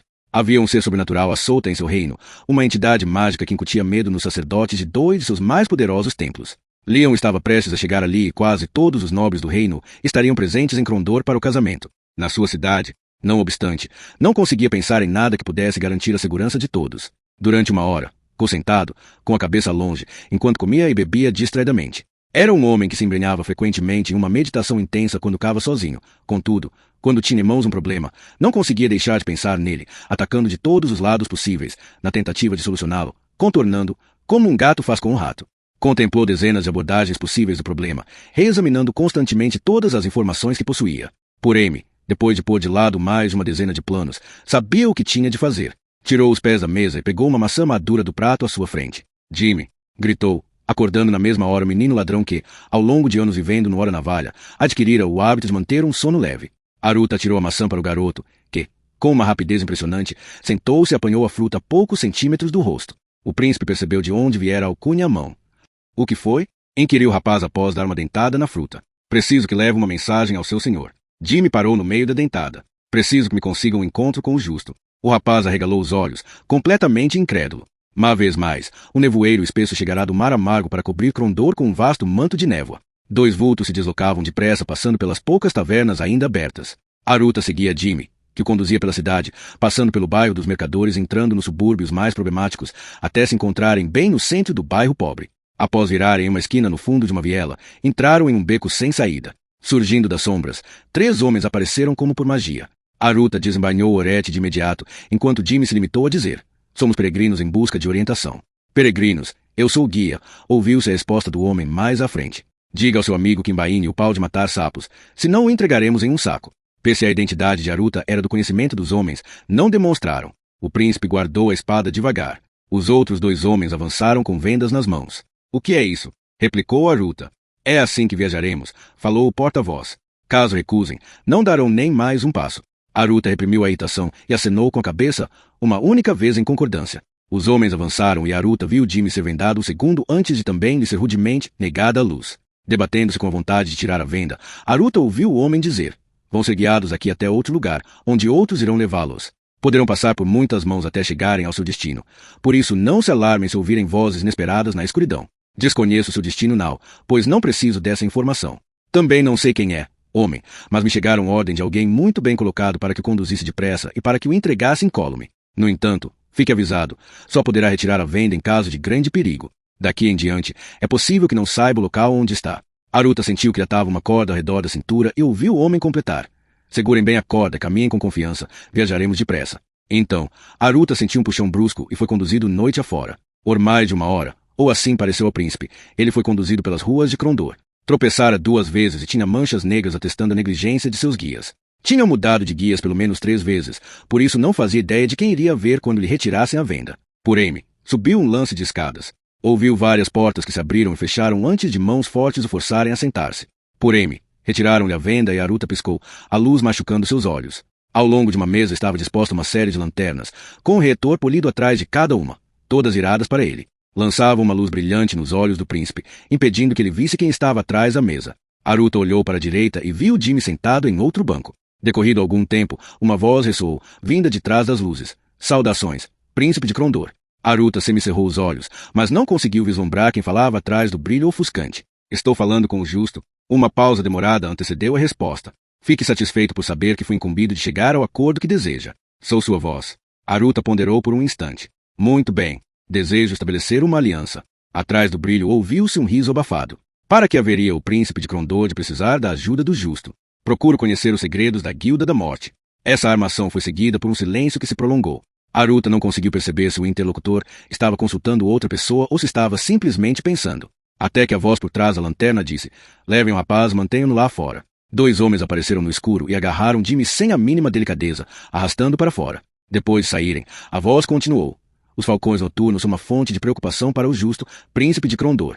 Invadem a via dos ladrões e seus assassinatos sinistros deixam a população agitada, lançando uma luz indesejável sobre as diversas atividades dos zombadores. Resumindo, são prejudiciais ao negócio. Seria útil para nós pôr um M neles, mas que motivo tem você além da preocupação comum a um soberano em relação aos seus súditos que estão sendo injustificadamente assassinados durante o sono? Eles constituem uma ameaça a mim e ao meu irmão. Novamente, um longo silêncio. Quer dizer que eles têm grandes ambições. Ainda assim, é normal que a realeza também precise ser assassinada, da mesma forma que os plebeus, e um homem precisa ganhar a vida, ainda que seja como assassino. Devia ser evidente, disse Aruta em tom mordaz, que o assassinato de príncipes se revelaria particularmente prejudicial para os negócios. Em uma cidade sob lei marcial, os zombadores poderiam encontrar alguns entraves às suas atividades. De fato, exponha seu acordo. Não peço acordo algum. Exijo cooperação. Preciso de informações. Pretendo saber onde se situa o cerne dos falcões noturnos. O altruísmo pouco benefício acarreta àqueles que jazem frios nas sarjetas. É comprido o braço da Guilda da Morte. Não é mais comprido do que o meu, armou Aruta com uma voz desprovida de humor. Pelo que percebo, as atividades dos zombadores são bastante afetadas por eles. Sabe tão bem quanto eu o que aconteceria aos zombadores caso o príncipe de Krondor declarasse guerra à sua guilda. São escassos os lucros de tal disputa entre a guilda e Vossa Alteza. Aruta inclinou-se para a frente, seus olhos escuros cintilando devido às luzes brilhantes. Devagar, pronunciando cada palavra, disse: não preciso de lucros. Depois de um momento de silêncio, seguiu-se um suspiro. De fato, disse a voz, pensativa. Em seguida, deu uma risada. É uma das vantagens de se dar um cargo. Seria problemático administrar uma guilda de ladrões esfomeados. Muito bem, Aruta de Krondor, mas, em troca deste risco, a guilda precisa de ressarcimento. O senhor mostrou a vara. Onde está a cenoura? Diga seu preço. Aruta recostou-se. Você tem de compreender o seguinte: o justo é solidário com você no que diz respeito aos problemas criados pela Guilda da Morte. Os falcões noturnos não devem ser tolerados. Eles devem ser completamente eliminados até a raiz. Contudo, são muitos os riscos envolvidos e teremos grandes despesas. Este será um empreendimento muito caro. Qual o seu preço? Repetiu Aruta no mesmo tom. Pelo risco que todos correríamos em caso de fracasso, 10.000 soberanos de ouro. Isso representaria um enorme buraco no tesouro real. De fato, mas considere as alternativas. Negócio fechado. Futuramente, levarei as instruções do justo quanto aos meios de pagamento, disse a voz, revelando um indício de humor. Mas há outro assunto que temos de abordar.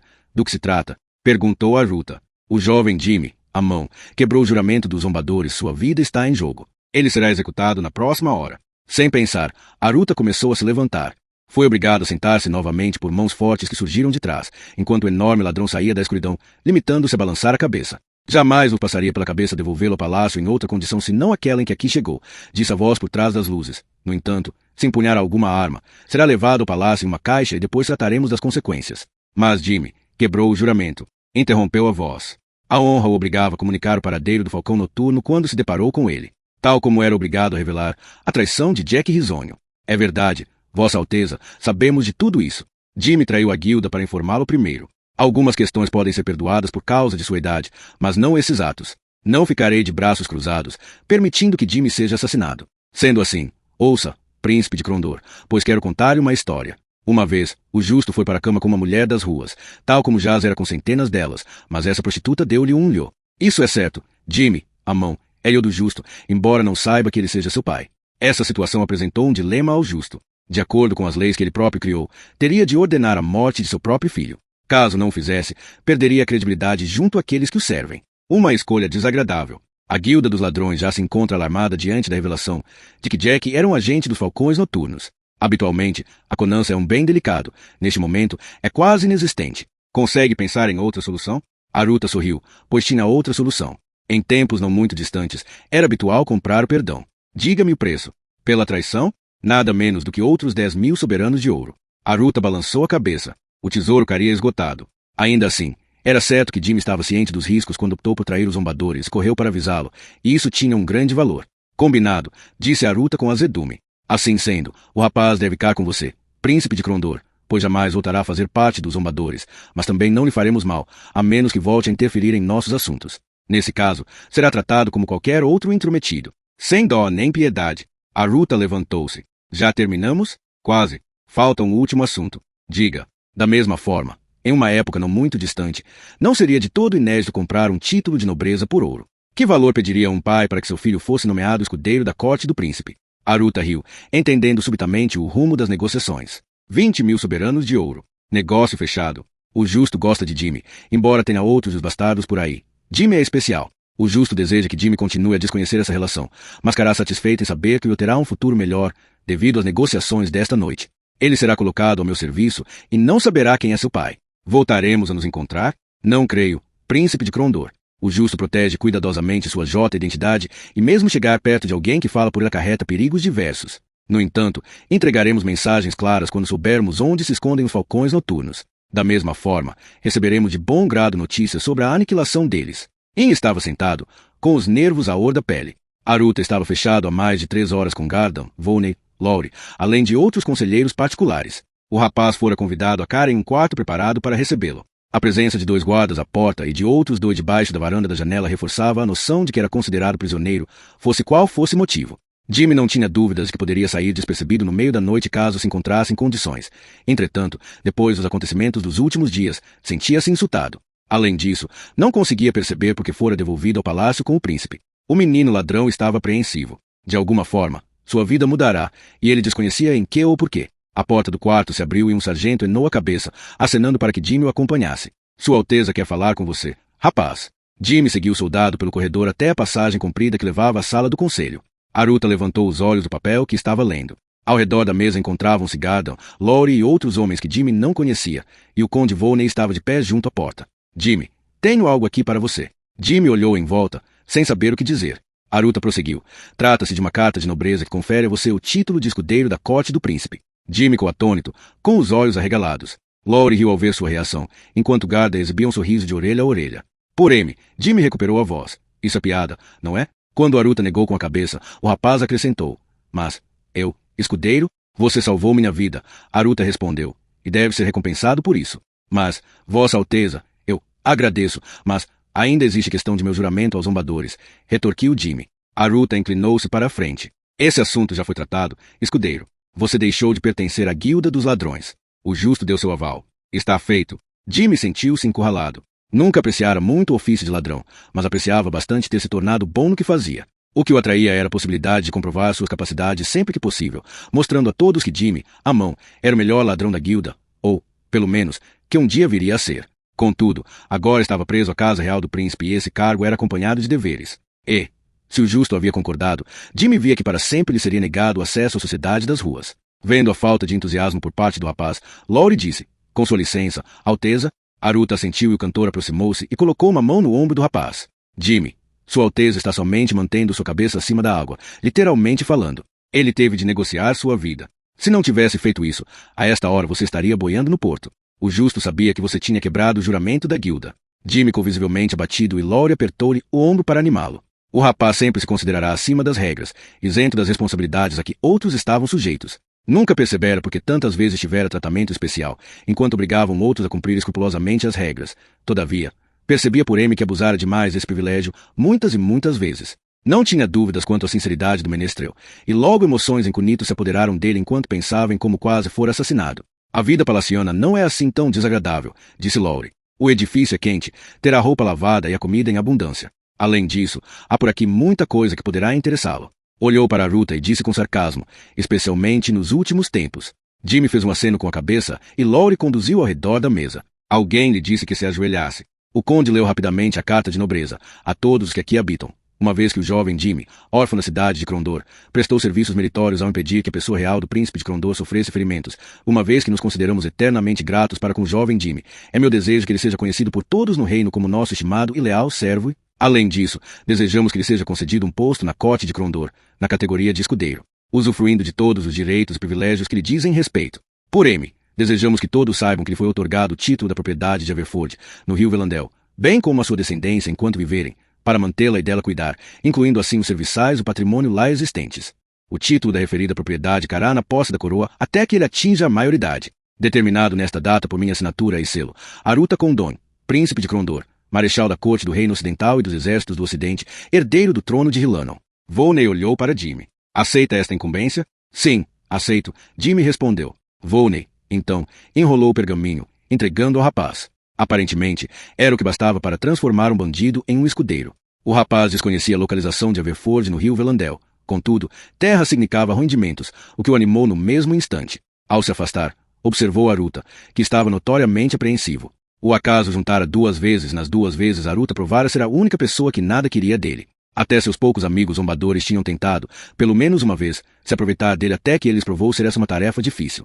Jimmy considerava singular a sua relação com o príncipe. Enquanto Aruta lia alguns documentos, Jimmy decidiu que, se o destino estava novamente interferindo, mais valia cá com o príncipe e seu animado grupo do que ir para qualquer outro lugar de que se lembrasse. Além disso, disporia de rendimentos e comodidades enquanto o príncipe fosse vivo, embora esse detalhe, pensou com tristeza, talvez viesse a se revelar um verdadeiro problema. Enquanto Jimmy observava sua carta de nobreza, foi a vez de Aruta tê-lo. Era um garoto de rua, duro, resistente, experiente, por vezes, implacável. Aruta sorriu para si mesmo. Haveria de se dar bem na corte. Jimmy enrolou o documento quando Aruta disse, seu antigo senhor trabalha com ciência. Dirigiu-se, então, ao grupo. Recebeu um recado de que ele quase descobriu o ninho dos falcões noturnos. Arma que enviará uma mensagem a qualquer momento lamenta não ajudar diretamente na tarefa de eliminá-los. Jimmy, o que tem a dizer sobre este assunto? Jimmy fez uma careta. O justo sabe jogar. Se os falcões noturnos forem aniquilados, o negócio volta à normalidade. Se falharem, não surgirão suspeitas quanto ao seu envolvimento nessa tentativa. Ele nunca sai perdendo. Em tom mais sério, acrescentou, também está preocupado com outros possíveis elementos entrados nos zombadores. Se for esse o caso, qualquer participação dos zombadores compromete o ataque. Aruta percebeu o que o rapaz queria dizer. A situação ficou assim tão grave? É bem provável, Vossa Alteza. Os homens com acesso ao justo não são mais do que 3 ou 4. Somente neles deposita confiança absoluta. Eu creio que ele deve ter alguns agentes fora da guilda, sobre os quais apenas seus ajudantes mais dignos tenham conhecimento, mas é possível que nem estes saibam. Deve estar recorrendo aos agentes para descobrir informações sobre os falcões noturnos. Existem mais de 200 de zombadores, e o dobro de mendigos, e garotos de rua, e qualquer um deles pode ser os olhos e ouvidos da Guilda da Morte. Aruta mostrou seu sorriso enigmático. Você é perspicaz, escudeiro James, observou Volney. De certo se revelará um belo acréscimo à corte de Sua Alteza. Jimmy parecia ter comido algo amargo ao dizer entre dentes. Escudeiro James? Aruta pareceu não notar o tom irritado do rapaz. Deveríamos descansar. Até voltarmos a ter notícias do justo, o melhor que temos a fazer é nos recuperarmos dos problemas dos últimos dias. Levantou-se. Desejo-lhes uma boa noite. Aruta saiu da sala e Volney reuniu os papéis que se encontravam na mesa de conferência. Se apressou-se rumo às suas tarefas. Bom, é melhor eu andar com você, meu jovem, Laurie disse a Jimmy. Alguém tem de ensinar a você algumas coisas sobre esta gente da aristocracia. Gardon aproximou-se. Isso quer dizer que o rapaz está condenado a ser uma eterna fonte de vergonha para o príncipe. Laurie suspirou. Isso só prova. replicou dirigindo-se a Jimmy, que, embora seja possível conceder um título honorífico a qualquer homem, uma vez varredor de quartel, para sempre ele será varredor de quartel. Varredor de quartel, retorquiu Gardner, simulando indignação em seu rosto sombrio. Trovador, só para que saiba, descendo de uma longa linhagem de heróis. Jimmy sorriu, resignado, seguindo pelo corredor os dois homens que implicavam um com o outro. De modo geral, uma semana antes sua vida era bem mais simples. Tentou mostrar uma expressão mais animada, mas, na melhor das hipóteses, parecia um gato que caíra em um barril de leite, sem saber se deveria beber ou nadar para salvar a vida.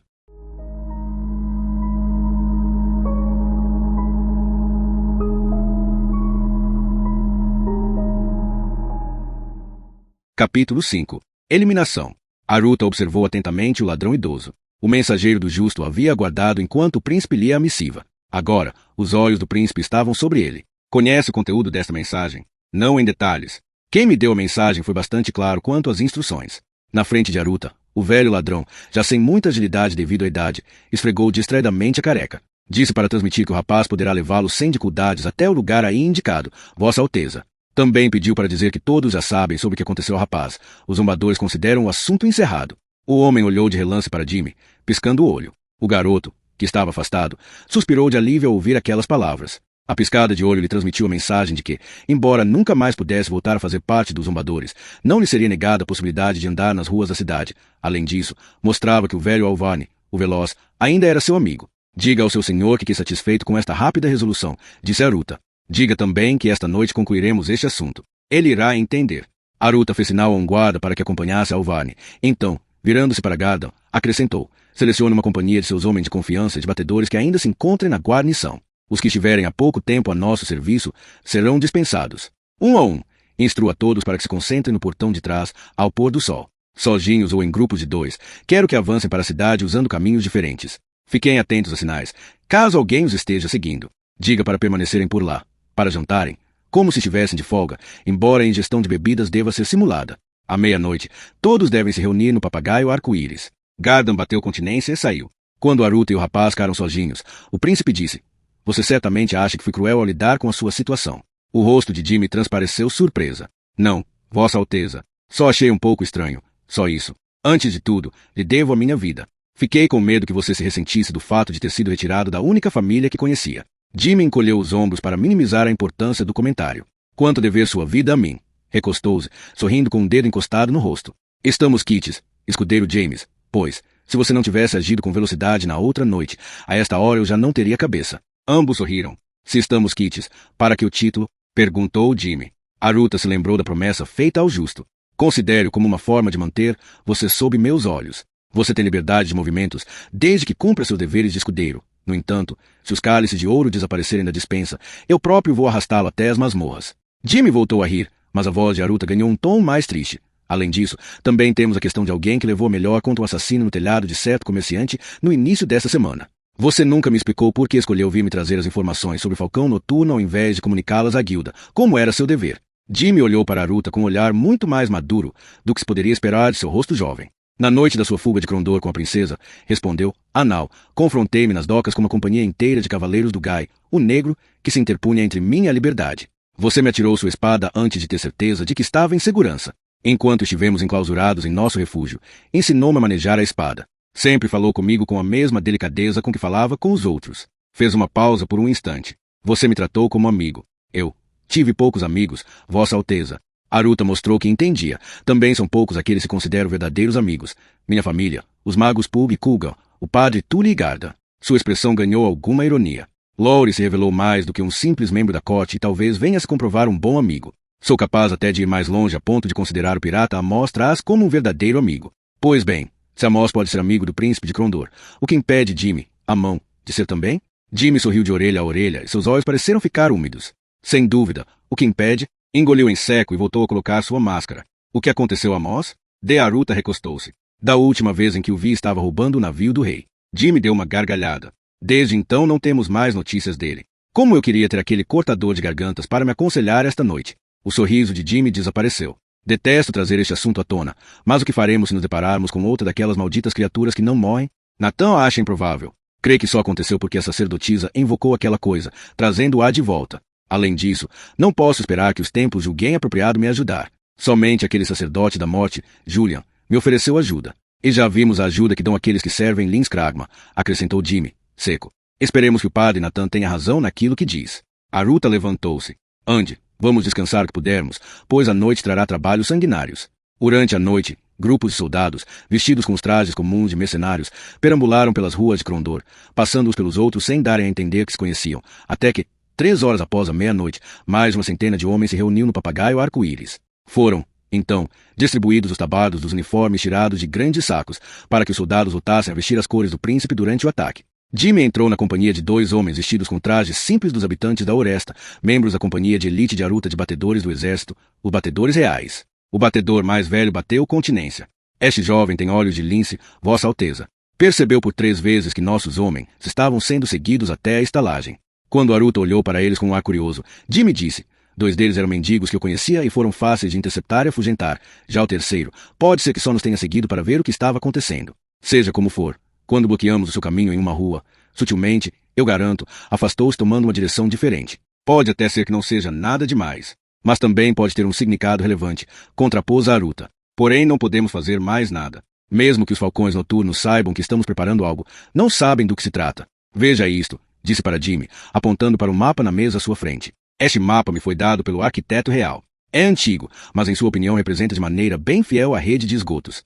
Jimmy examinou por algum tempo. Talvez fosse há uns 20 anos. Indicou um ponto no mapa e depois outro. Aqui a parede ruiu e, embora os esgotos continuem a correr, a passagem é estreita demais para um homem. Aqui existe um túnel novo, escavado por um curtidor que pretendia despachar dejetos de forma mais rápida. Jimmy estudou o mapa um pouco mais, até que disse: há por aí tinta e pena ou carvão. Surgiu um pedaço de carvão e o rapaz desenhou marcas no mapa. O amigo Lucas tem uma passagem para os esgotos no porão dele. De trás do balcão, o queixo do velho estalajadeiro caiu ao ouvir aquela revelação. O quê? Como sabe disso?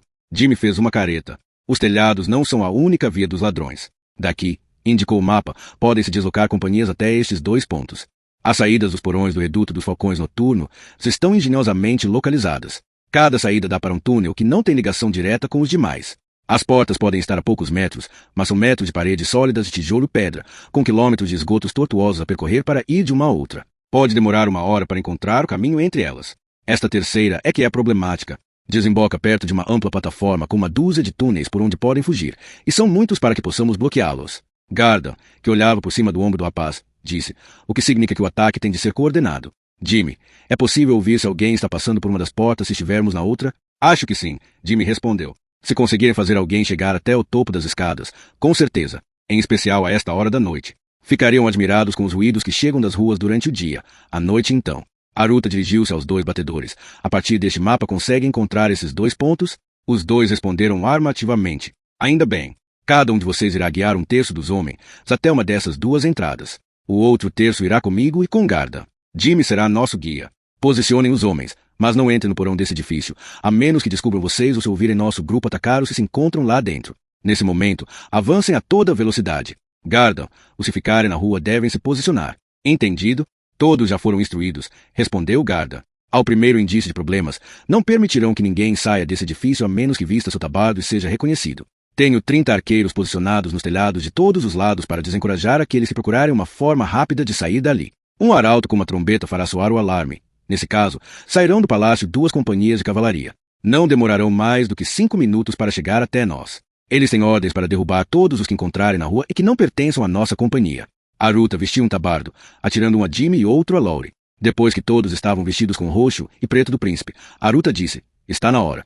Os batedores guiaram os 2 primeiros grupos até o porão sob a estalagem. Depois, foi a vez de Jimmy guiar o grupo do príncipe. Levou-os até a passagem por trás de um barril falso na parede, conduzindo-os por escadas estreitas até os esgotos. O fedor levou alguns soldados a arquejar e a soltar palavrões em voz baixa, mas bastou uma única palavra de Garda e a ordem voltou às leiras. Acenderam várias lamparinas. Jimmy gesticulou, indicando que deviam formar uma única lá, e levou a companhia do príncipe em direção ao bairro dos mercadores da cidade. Após quase meia hora de caminho, passando por canais que se deslocavam devagar, levando dejetos e lixo rumo ao porto, aproximaram-se da ampla plataforma. Aruta deu ordens para que fechassem as portinholas das lamparinas. Jimmy avançou. O príncipe tentou seguir seus movimentos, admirado, pois a escuridão parecia engoli-lo. Aruta esforçou-se para ouvi-lo, mas Jimmy não fazia barulho algum. Para os soldados que aguardavam, o mais estranho sobre o esgoto era o silêncio, quebrado somente pelo som da água correndo lentamente. Todos os soldados tiveram cuidado de abafar o rangido das armaduras e armas para não alertarem um possível vigia dos falcões noturnos. Jimmy retornou pouco depois, gesticulando para que um único guarda casse ao fundo das escadas que davam para o edifício.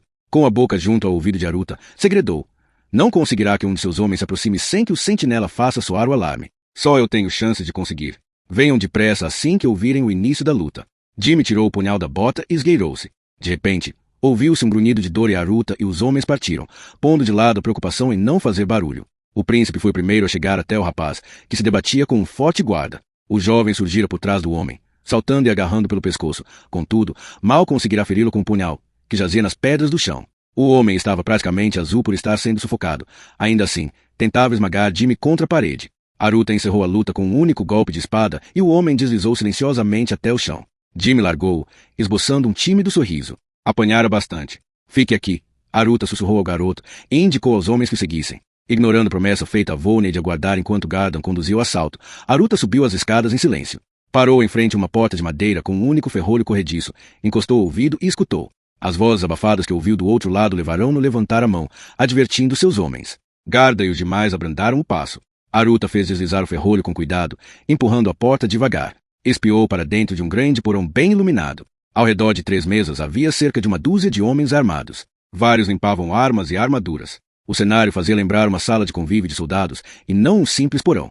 O que Aruta considerou mais incrível foi o fato de aquele lugar se situar debaixo do bordel mais suntuosamente adornado e de maior sucesso da cidade, a Casa dos Salgueiros, frequentada pelos mercadores mais abastados, bem como por grande parte da pequena nobreza de Crondor. Aruta compreendia perfeitamente como os falcões noturnos tinham conseguido tantas informações sobre o palácio e suas próprias idas e vindas. Muitos eram os membros da corte que deveriam se gabar do conhecimento de um ou outro segredo como forma de impressionar sua meretriz. Bastava alguém no palácio ter feito uma referência fortuita quanto ao fato de Gardan ter planejado se encontrar com o príncipe no portão oriental para que o assassino tivesse conhecimento do percurso de Aruta naquela noite, no início da semana. Bruscamente, surgiu uma agulha no campo de visão de Aruta que levou o príncipe a conter sua respiração. Um guerreiro Moredel aproximou-se de um homem que estava sentado lustrando um sabre e lhe falou em voz baixa.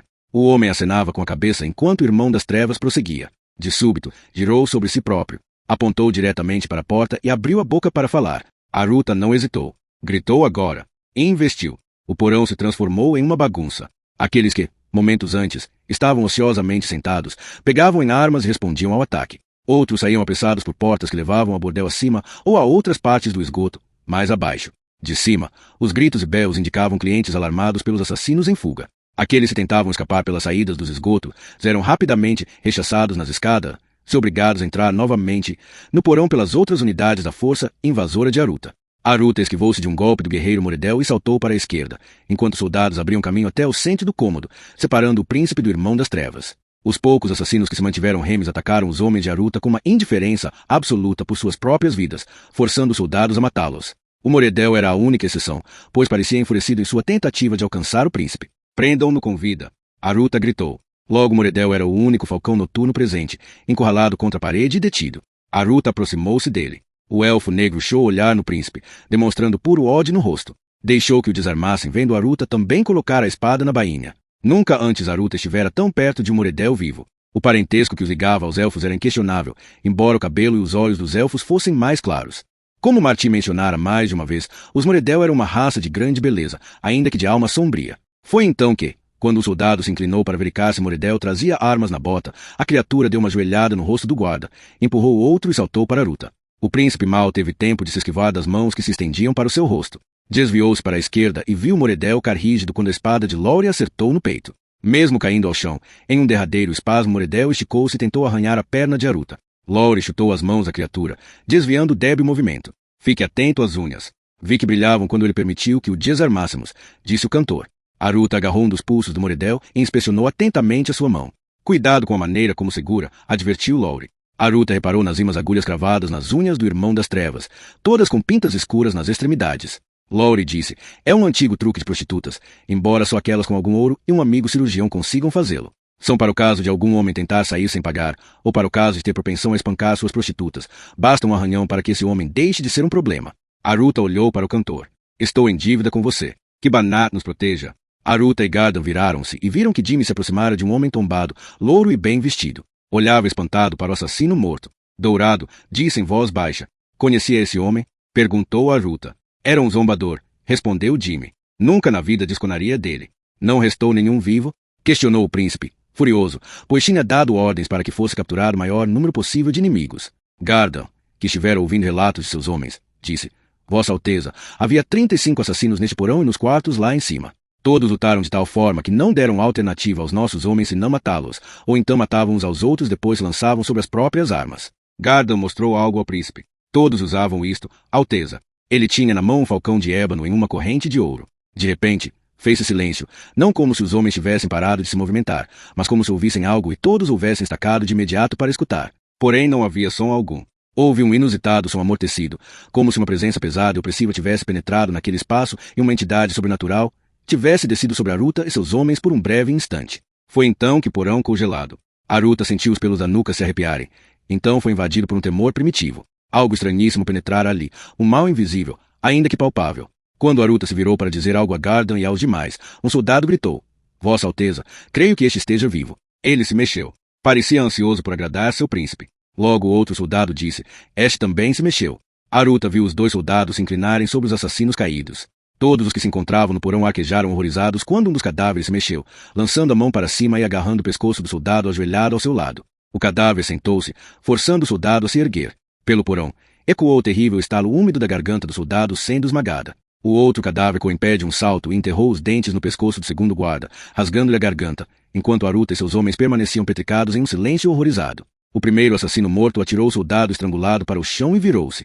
Fixando olhos brancos como leite no príncipe, o homem morto sorriu. Como se surgisse de muito longe, ouviu-se uma voz de sua goela aberta. Voltamos a nos encontrar, senhor do Ocidente. Será que agora meus servos o terão? Você não trouxe seus sacerdotes intrometidos. Ergam-se, meus filhos. Ergam-se para matar. Por todo o porão, cadáveres começaram a estremecer e a se mexer, enquanto os soldados exclamavam e dirigiam preces a Tite, o deus dos soldados. Um deles pensou rápido e decepou a cabeça do segundo cadáver quando este começou a se erguer. O corpo sem cabeça estremeceu e caiu para logo começar a se levantar mais uma vez enquanto a cabeça rolava e vociferava imprecações mudas. Como marionetes grotescas manipuladas por um titereiro louco, os corpos se ergueram, entre tremores e espasmos. Jimmy, com a voz quase trêmula, disse: Talvez houvesse sido melhor ter aguardado a vontade dos templos. Protejam o príncipe, gritou Gardan, e logo saltaram homens para cima dos cadáveres animados. Como algozes enlouquecidos em um curral de gado, os soldados começaram a golpear em todas as direções. O sangue salpicava as paredes e todos os que se encontravam presentes, mas os corpos não paravam de se erguer. Os soldados escorregavam no sangue e eram dominados por aquelas mãos frias e viscosas que prendiam braços e pernas. Alguns conseguiam emitir gritos sufocados quando dedos mortos apertavam sua garganta ou quando dentes mordiam sua carne com força. Os soldados do príncipe de Crondor esquartejavam e golpeavam, lançando membros pelo ar. As mãos e braços caíam pesadamente no chão, contorcendo-se como peixes sangrando fora d'água. Aruta sentiu que puxavam a perna. Ao olhar para baixo, viu uma mão decepada agarrada a seu tornozelo. Um pontapé violento enviou pelo ar a mão, que bateu na parede oposta. Saiam e mantenham as portas fechadas, gritou o príncipe. Os soldados praguejavam enquanto abriam caminho por meio de golpes e chutes através do sangue e da carne transformada em polpa. Muitos deles, calejados veteranos, estavam prestes a entrar em pânico. Nada em suas vidas o preparara para o horror que enfrentavam naquele porão. Sempre que abatiam um corpo, este voltava a tentar se levantar a todo custo. Sempre que um amigo sucumbia, permanecia no chão. Aruta conduziu-os até a porta que levava ao piso de cima, a saída mais próxima. Jimmy e Laurie seguiram-no. Aruta deteve-se para decepar outro corpo que se erguia e Jimmy passou correndo pelo príncipe, alcançando a porta primeiro e praguejando a olhar para cima. Aos tropeções, pela escada vinha o cadáver de uma bela mulher que vestia um comprido vestido transparente, rasgado ao meio com uma mancha de sangue na cintura se alastrando. Seus olhos brancos e inexpressivos charam Aruta no fundo das escadas e ela guinchou, deliciada. Jimmy esquivou-se de um golpe desajeitado, levando o ombro ao estômago ensanguentado da mulher e gritando: Cuidado com as escadas. Ambos caíram e o rapaz foi o primeiro a se levantar, passando por ela atrapalhadamente. Ao voltar a olhar para o porão, Aruta viu seus homens serem derrubados. Garda e vários soldados tinham alcançado a segurança das portas mais distantes e tentavam fechá-las, enquanto os que ficaram para trás e tentavam alcançá-los desesperadamente eram puxados.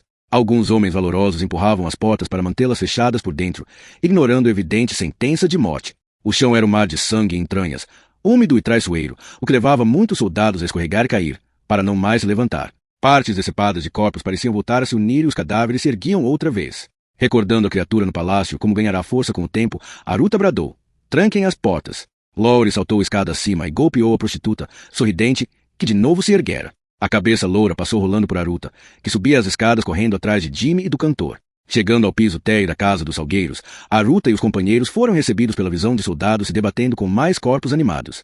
As companhias de cavalaria tinham chegado, desimpedindo as ruas entrando no edifício. Contudo, também estes soldados, como os que tinham atacado lá embaixo, não estavam preparados para lutar com adversários mortos. Na parte exterior da porta principal, vários cadáveres, empalados por dezenas de echas, tentavam se levantar. Cada vez que algum tentava se erguer, surgia uma chuva de flechas, vindas da escuridão, que voltava a derrubá-lo. Jimmy olhou ao redor e saltou para cima de uma mesa. Com um pulo digno de acrobata, passou por cima de um guarda que estava sendo estrangulado por um falcão noturno morto, agarrando-se uma decoração na parede. A tapeçaria aguentou seu peso por um momento, até que a sala foi invadida pelo som de tecido se rasgando. A tapeçaria se desprendia das chações no alto. Metros de tecido delicado caíram em cima de Jimmy, que se desvencilhou rapidamente. Agarrou a maior quantidade de tecido que conseguiu e arrastou a tapeçaria até a grande lareira, no salão principal do bordel. Largou-a no fogo. Em seguida, começou a derrubar tudo que pudesse queimar. Em poucos minutos, as labaredas começaram a se espalhar pela sala. Aruta empurrou um corpo e arrancou outra tapeçaria, que atirou a Laurie. O trovador se abaixou quando o assassino falecido se precipitou sobre ele, enrolando o cadáver no tecido. Fazendo a criatura morta girar, Laurie envolveu em pano. Com um chute, mandou aos tropeções para onde Jimmy se encontrava. Jimmy saltou para o lado, deixando que a criatura presa no tecido tropeçasse nas chamas que depressa se alastravam e deu-lhe uma rasteira. O homem falecido caiu na chama. Se começou a guinchar de raiva. O calor na sala se tornava insuportável, tal como a fumaça sufocante. Laurie correu para a porta, detendo-se na soleira. O príncipe gritou para os arqueiros em cima dos edifícios circundantes. O príncipe vai sair. Depressa. Ouviu-se o grito em resposta no exato momento em que uma seta derrubou um cadáver que se erguia a poucos metros de Laurie. Aruta e Jimmy saíram pela porta iluminada pelo fogo, seguidos por alguns soldados que tossiam. Para cá! Aruta gritou. De imediato, uma dúzia de guardas se precipitou pela rua, passando por valetes trazidos para tomarem conta das montarias da cavalaria. O fedor de sangue e corpos carbonizados e o calor vindo do fogo faziam os cavalos puxarem as rédeas, enquanto os valetes se afastavam com eles. Quando os guardas chegaram até Aruta, pegaram cadáveres cravejados de setas e, pelas janelas, os atiraram no fogo. A noite foi invadida por guinchos de cadáveres queimando. Um falcão noturno morto saiu aos tropeções pela porta, o anco esquerdo em chamas e os braços estendidos como se quisesse abraçar Aruta. 2 soldados o agarraram e o atiraram de volta, no fogo pela porta, indiferentes às queimaduras que sofreram ao fazê-lo. Aruta afastou-se da porta ao mesmo tempo que seus soldados impediam a fuga dos cadáveres que procuravam sair daquele inferno. Atravessou a rua enquanto as chamas engoliam o bordel mais requintado da cidade. Envie um recado aos que se encontram nos esgotos para que nada saia do porão, disse, dirigindo-se a um soldado, que bateu continência e partiu correndo. Não demorou para que a casa se tornasse uma torre de chamas, iluminando a área ao redor como se fosse dia. Os edifícios vizinhos começaram a cuspir seus habitantes para a rua, pois o fogo ameaçava propagar-se por todo o quarteirão. Aruta deu ordens para que os soldados formassem las de baldes e encharcassem os edifícios de ambos os lados da casa dos salgueiros. Ainda não passará meia hora desde o início do incêndio, quando se ouviu um grande estrondo e uma explosão de fumaça se espalhou indicando que o piso principal cedera e o edifício ira. O problema daquelas criaturas no porão está resolvido, disse Laurie. O rosto de Aruta ganhou um semblante carregado ao constatar. Alguns bons homens não conseguiram sair lá de baixo.